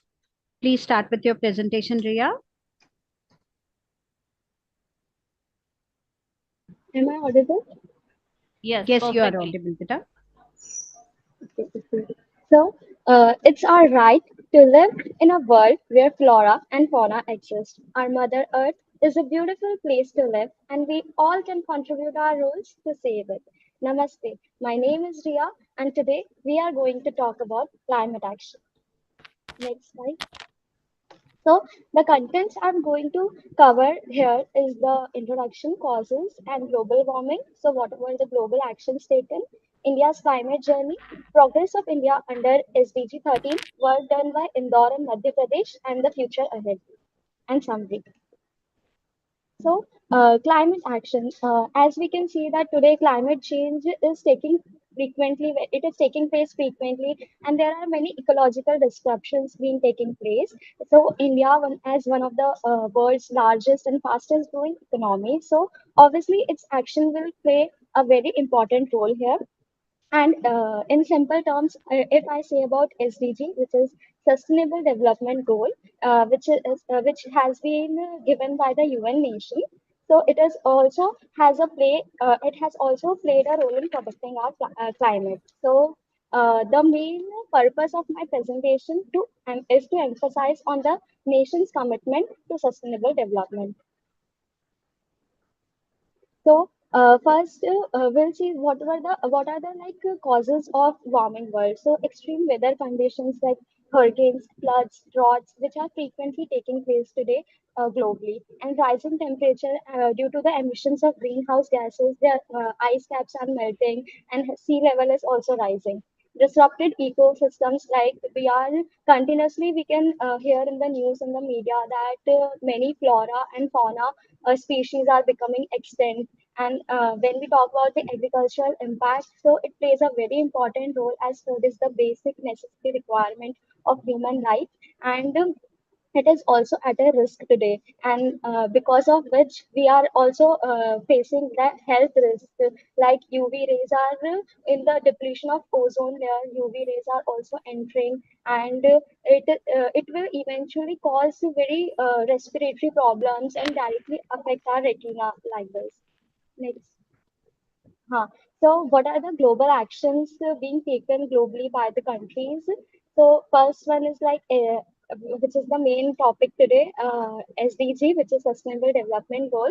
It is established by UN National Assembly in 2015, and their main aim and their main target is to take urgent actions to combat climate change and its impact, and renewable energy transition today. Instead of using non-renewable energy resources, countries are shifting towards the renewable energy resources like solar energy, wind energy, hydropower, etc. And international cooperation, when we talk about the international cooperation today, globally, the countries are colliding, and they are taking the innovative solutions towards it to address these changes. Next. So, when I specifically talk about India as a country, so what is its climatic journey from the mountain ranges of Himalayas to the seas of Kanyakumari, from the industrial areas of Gujarat to the tea leaves of Assam? India has a suspectable biodiversity, and it has also been a renewable energy leader in as we have world's largest solar energy plant here in Rajasthan, and which is called Bhadla Solar Plant, covering the 50 kilometers of area and generates 2,245 megawatts of energy. And India has also taken the sustainable initiatives uh, to come up with this changes, like National Action Plan, which we will be discussing further, and Swachh Bharat Mission to improve its waste management. India's climatic commitments under SDG 13. So India has committed commitments towards in this. First is the Paris Agreement target, in which the UN countries states that they should hold the temperature of the Earth below 2 degrees Celsius. So India has also committed towards it by reducing 33 to 35% by 2030 the carbon emissions, and also 40% cumulative electrical power installations from non-fossil fuels. And when we talk about the National Adaptation Plan on Climatic Change, which is NAPCC, it was given by our Prime Minister in 2008, and its aim was to give awareness in regards of climate change. It has 8 important missions under it. And when we talk about the international cooperation, it has International Solar Alliance Plan in it, which is the collaborative effect of Indian and France Prime Minister, launched in 2015, which is headquartered at Gurugram, Haryana. And now 120 countries are the part of it. It is basically for the sunshine countries, which passes between the Tropic of Cancer and Capricorn. And their main aim is to provide the efficient consumption of solar energy and reduce the dependency of fossil fuel. And last but not the least, sustainable development, as there is Pradhan Mantri Ujjwala Yojana to provide clean cooking fuels to the household to improve the air quality. Next. So That were the commitments. Now we should also come up with the progress of India under SDG 13. So renewable energy resources like solar energy, wind power, leading its way further, and the air quality improvement, like as I told, Pradhan Mantri Ujjwala Yojana, to come up with the clean fuels, and the next is emission reduction to reduce the effect of greenhouse gases in the country, and then enhancing the resilience, like adoption of national adoption plan on climate change for the vulnerable sectors, particularly like agriculture and industries, etc., for to recover from it. Okay, so from trash to treasure, Indore and Madhya Pradesh SDG 13 success. So, what is the success of Indore and Madhya Pradesh in it? So, Indore has seventh time most cleanest city in the row, and has a landfill waste by 19% through segregation and recycling programs. And the city has also planted 2 million trees to promote eco-friendly transportation options, reducing its carbon emission. As we can see that on the roads of Indore, there are many electrical vehicles and e-rickshaws, e-buses are being promoted for the better effect. And when we talk about the Madhya Pradesh as a state, so what role it has played? It has a Riva solar plant, which is also known as 750 megawatt solar plant, spread over the area of 1,590 hectares, and it is also one of the largest single site solar plant in the world. And Madhya Pradesh government has also taken a step towards forestation drives, like planting over the 60 million trees, contributing to the biodiversity conservation.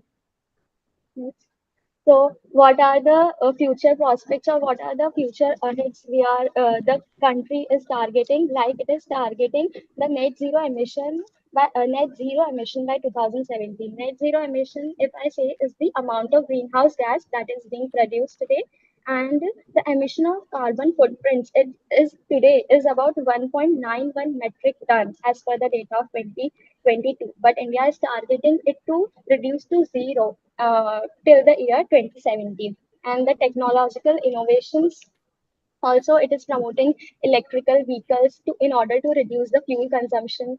And last but not the least is the inclusive approach by engaging with various stakeholders, big business parties, local communities, civil societies, and they're trying to ensure the equitable transition to a low carbon future.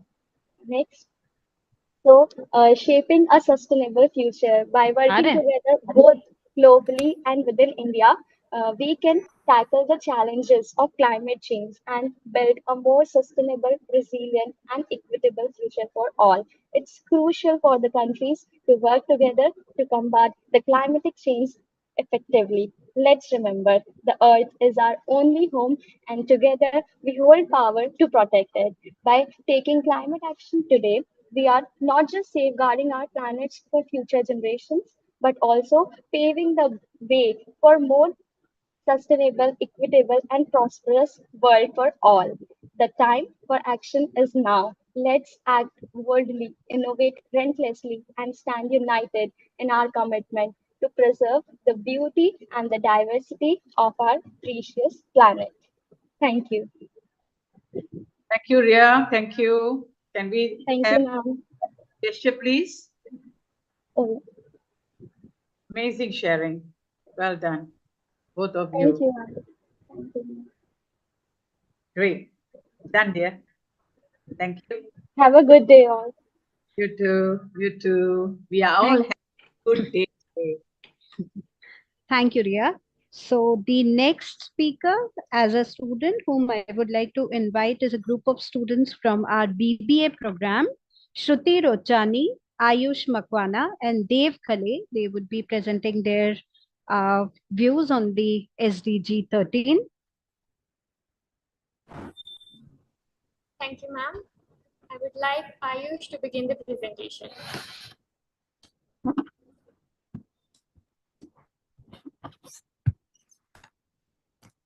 Good afternoon, everyone. Today we are here for SDG Summit 2024, and this is a great opportunity to be part of this global summit. Here, we will be looking at the global goals formed by UN, the Sustainable Development Goals, SDGs, are also known as global goals, were adopted by United Nations in 2015 as a universal call to action to end poverty, protect the planet, and ensure that by 2030, all people enjoy peace and prosperity. The 17 SDGs are integrated. They recognize that action in one area will affect outcome in others, and that development must balance social, economic, and environmental sustainability. And today, on 13 April, we are focusing on Global Goal 13, that is climate action. And mission statement for climate action is take urgent action to combat climate change and its impact by regulating emissions and promoting development in renewable energy. Now, what is climate action? Climate action means stepped up efforts to reduce, strengthen, and adapt capacity-induced efforts. Now, for the same, I invited Shruti to continue. Thank you, Ayush. Now, climate change refers to the long-term shift in the temperature and weather patterns. These shifts may be natural, but since 19th century, we have observed that human activities are the main driver of this change. Global warming is one such change. Now, what is global warming? Global warming can be described as the rise in the temperature of the Earth's surface. It can be caused due to various reasons. Now, looking at the causes of global warming. Next slide, please.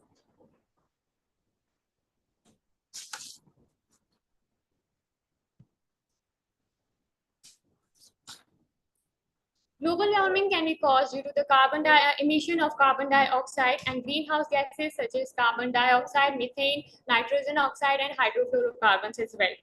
Transportation sector also contributes to this damage by emitting up to 1.7 billion tons of carbon dioxide, and also burning of fossil fuels emits 2 billion tons of carbon dioxide. Shifting the attention towards the impact of global warming. Now, it has been recorded that 2010 to 2019 was the warmest decade ever, and the impact reports has said that number of disasters have been increased from 76 to 293 in 2023. Deadly storms can also be caused by global warming. Global warming have the ability to turn the category 3 of storm to the most dangerous one, category 4 storm. Wildfires numbers have also been increased, and floods. It has been reported that the floods have been increased, and the actions of floods have been increased, and the Kedarnath flood was also a cause of climatic changes. Nowadays, infection outbreaks are turning deadly and causing a huge number of losses of life, and COVID-19 was the recent and the deadliest one. Here are some actions that needs to be taken. Next slide, please. We have to find new ways and techniques to modernize our power plants. Generating cleaner electricity is another such action that we can take, and India is on its way to adopt the renewable energy. And reports have stated that India aims to install 500 gigawatts of cleaner energy.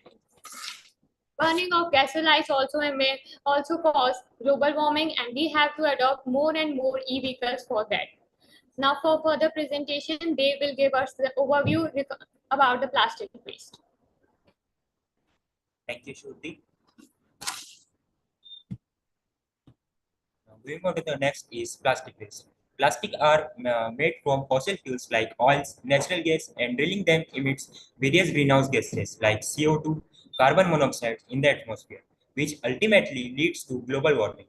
Moreover, every 5 ounces of plastic every 5 ounces of plastic produce 5 ounces of CO2. Now, what are the impacts of plastics? Plastic is the leading cause of air, water, and land pollution. About 8 million tons of plastics are deliberately dumped into the oceans, which globally put aquatic life at risk. Now, what are some actions against the plastic waste?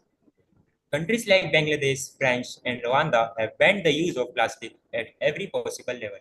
But some countries lags behind in these initiatives and is probably years away from partial or complete ban on the use of plastic. In India, plastic bags which have the thickness of 75 microns is banned. Now over to you, Ayush.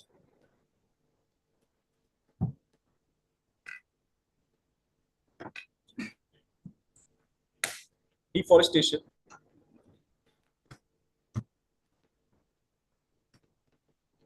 Deforestation is the removal of forest or stands of tree from land, which then converted to a non-forest use. And it is the second leading cause of global warming. And it produces around 24% of global greenhouse gases. Now, what are the causes of deforestation? There are several of them: overpopulation, logging, timber production, agriculture expansion, forest fire, and mining. Now, what are the effects of deforestation? Next, please.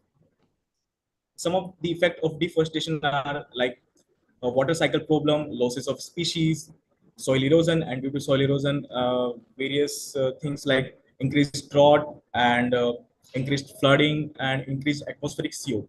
Now, what are the action we can take against this deforestation? Some of them are like buy forest products, eat plant-based diet, plant new trees, and also in 2016, Paris did a climate agreement to do measures against the deforestation and its causes.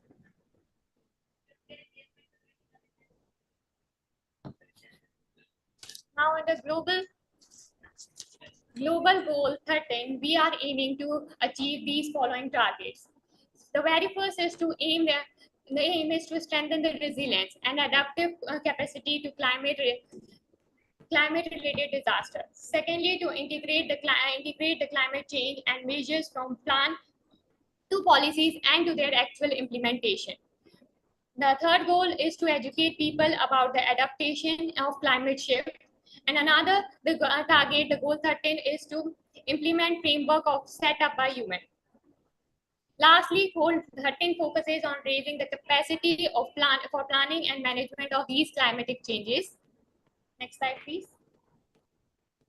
Now, conclusion.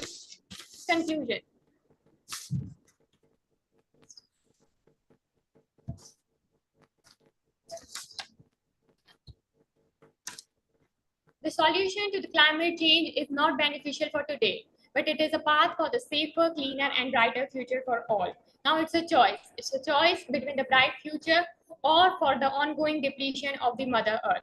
It's a choice to act upon these targets or not. So lastly, change only happens when individuals take actions, and we support the global goal, climate actions. Thank you. Yes, thank you so much for your presentation. Good collaboration. Well done. Can we have your gestures together or separately? One by one. I think it's not so clear. Yeah, you first, dear. Your namaste, please. Yes. Well done. Your friend? Next, please.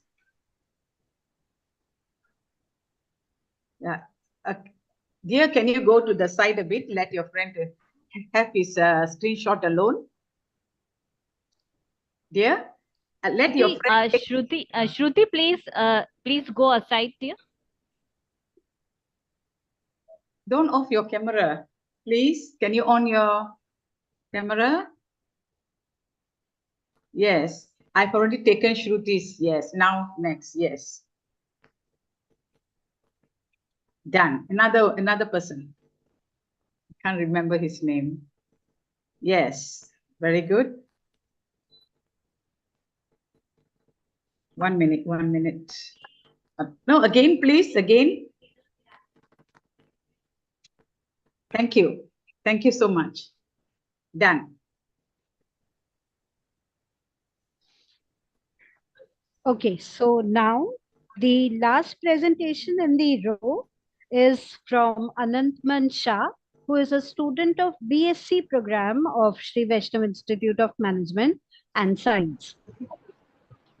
Good afternoon, everyone. Am I audible? Yes. Yes. My name is Anant Mansha, student of Shri Vaishnav Institute of Management. First of all, I would like to thank you all for giving me this opportunity to give my presentation on climate action. I would like to start my presentation with the introduction of climate action. Next slide, please. Climate change refers to efforts taken to address climate change by reducing greenhouse gas emission, promoting sustainable and building reliances to climate impact. It involves implementation policies, adopting renewable energy resources, increasing increasing energy resources, transforming sustainable development, which makes our ecosystem healthier. Next slide, please. Now I would like to discuss about global issues which make our environment. First is rising temperature. As temperature rises, more moisture evaporates, which causes extreme rainfall and flooding, causing more destruction storms. Extreme weather events. Extreme weather events are really big and powerful storms, floods, droughts, and that happen because changes of climate like global warming. Impact on melting ice caps and rising sea levels. Global warming causes the ice at the north and south poles to melt, which makes sea levels rises. This can flood coastal areas, cause problems for people and animals who live there.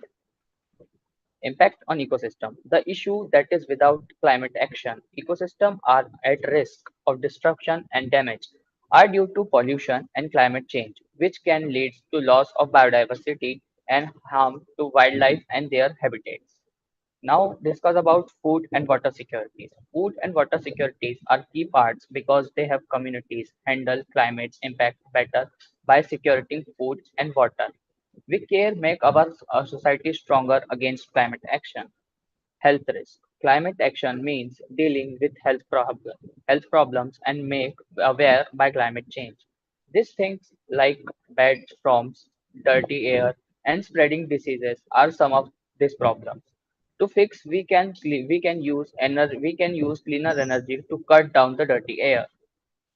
Now I will discuss about what is Sustainable Development Goals.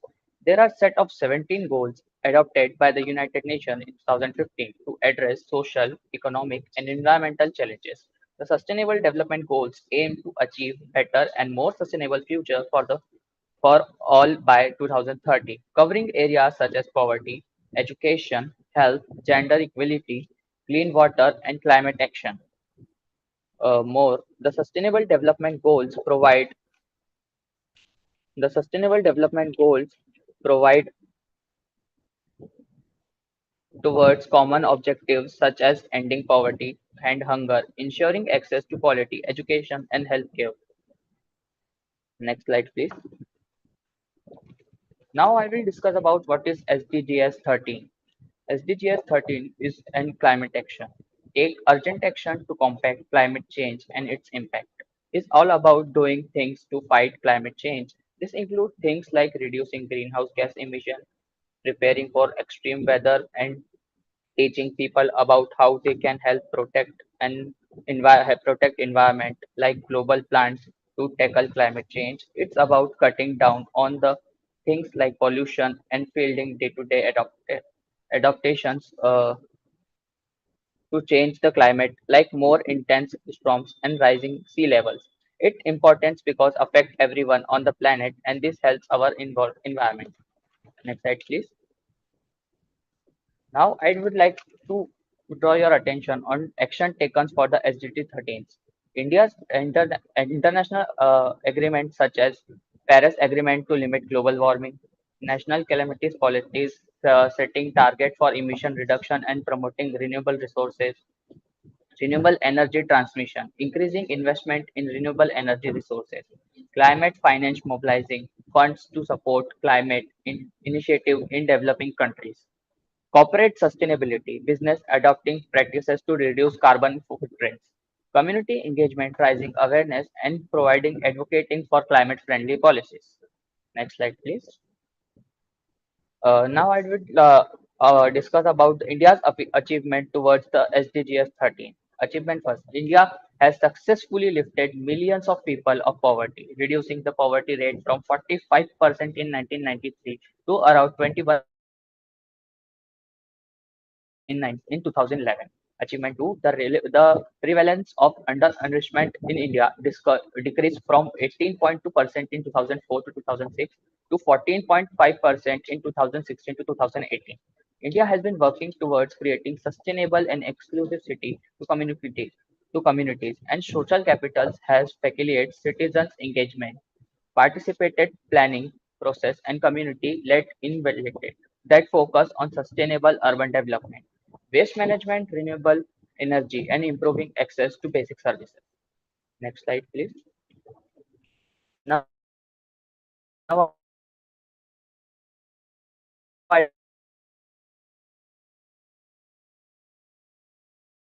it's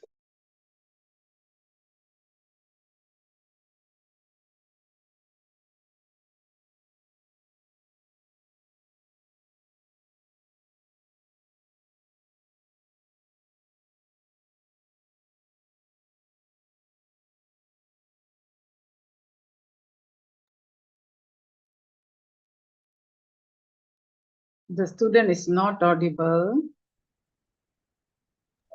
Anantmat, you are not audible. Actually, there is a network unstable connection from his side. Yes.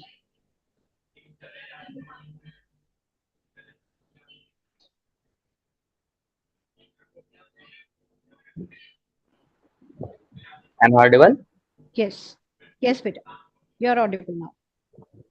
I would like to draw your attention Madhya Pradesh role in SDGs 13.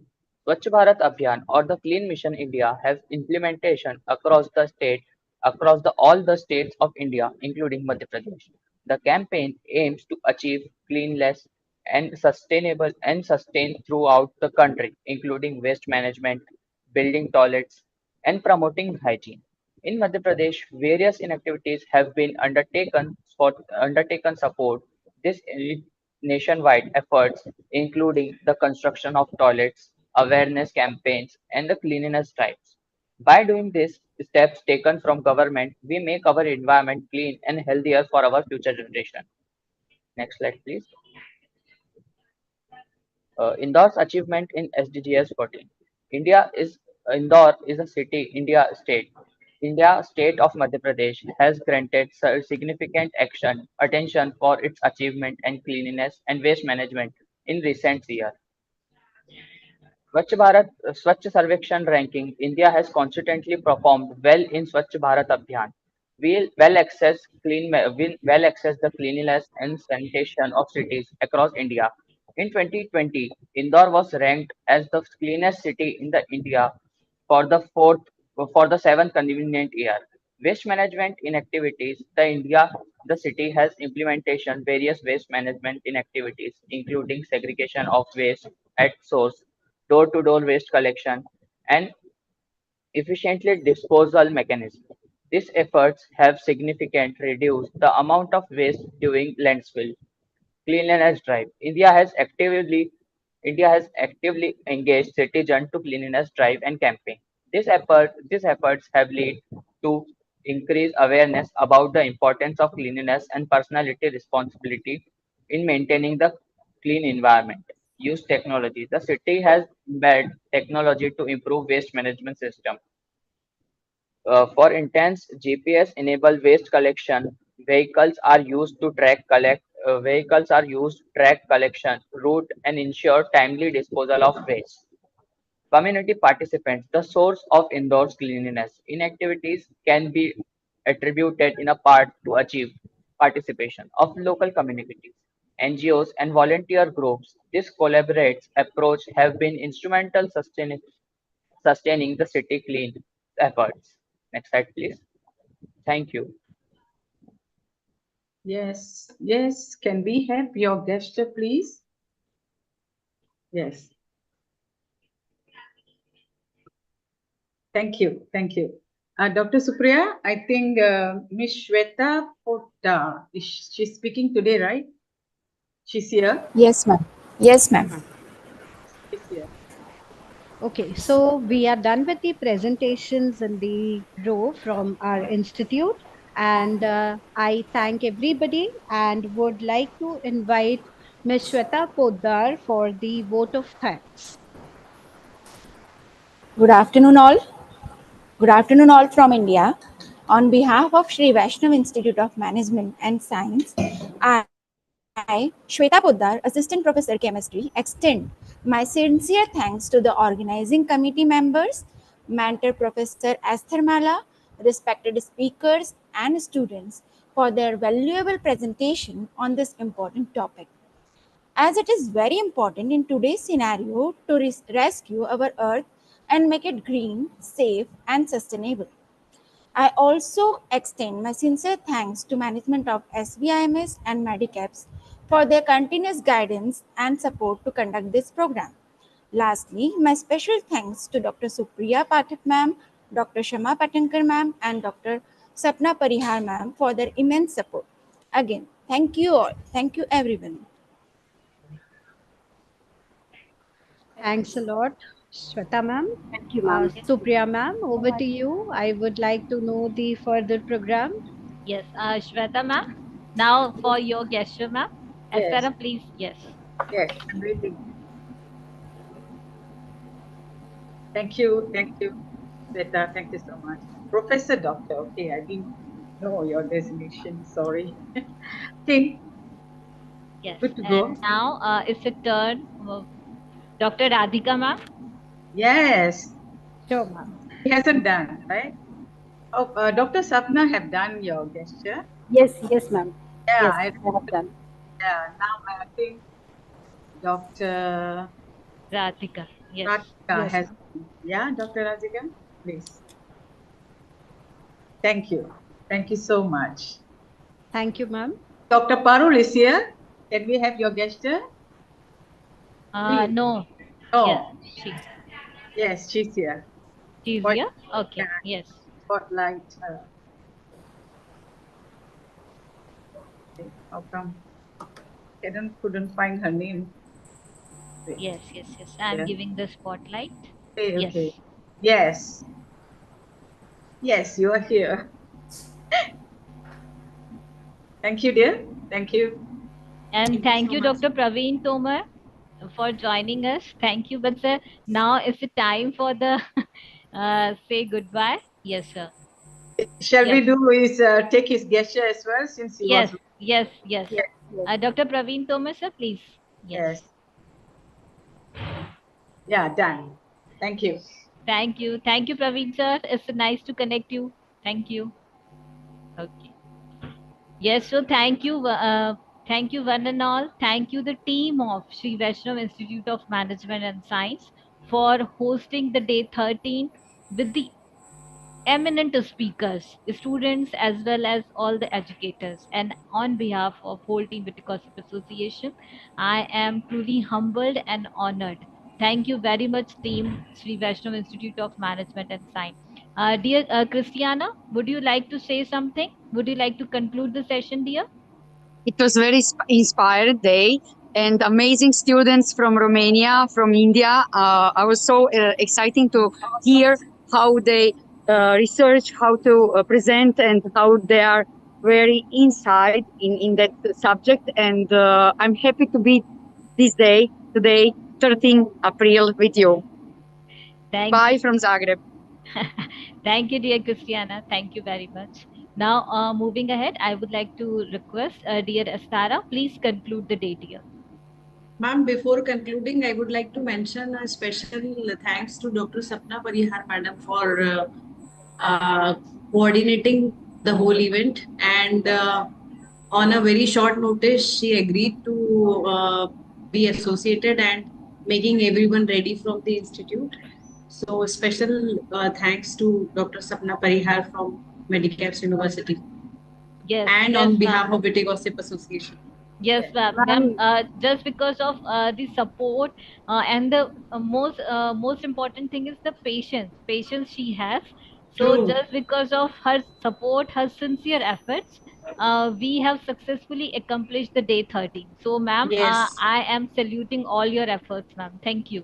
I would like to express my sincere thanks to all of you also, because it's a actually great journey or learning journey. You can say journey. We can say that, and thanks for providing this opportunity to conduct this SDG 13 noble cause for our Mother Earth. So thank you all. Thank you, Witty Gossip team. Thank you, the Medicaps team, and special thanks to Supriya madam.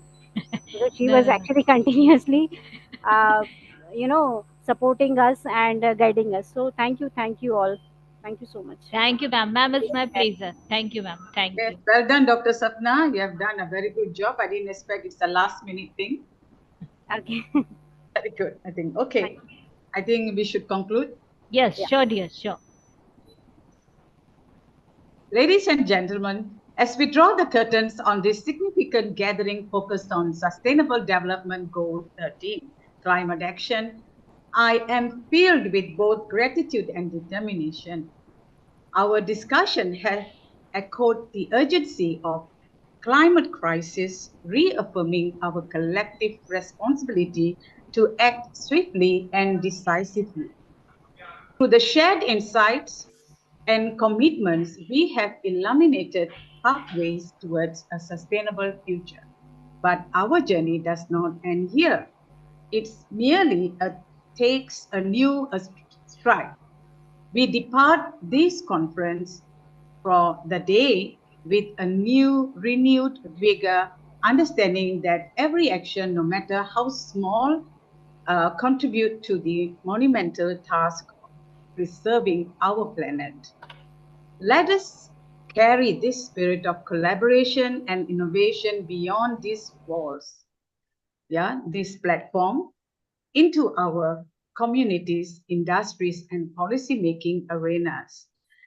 Let us hold steadfast to believe that together we possess the power to mitigate climate change and safeguard the well-being of future generations. In closing, I extend my deepest gratitude to all participants, speakers, organizers, especially students who have done very well today with their presentation, and their collaboration is simply amazing. For this unwavering dedication too. Let us march forward with courage and conviction, knowing that our efforts today will shape the world tomorrow. We'll continue our journey tomorrow again on SDG 14, Life Below Waters. Thank you.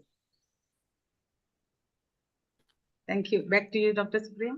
Thank you, dear. Thank you, all of you. And again, from bottom of my heart, thank you very much to the team of Shri Vaishnav Institute of Management and Science. Thank you. Now it's the time to say goodbye. Thank you very much.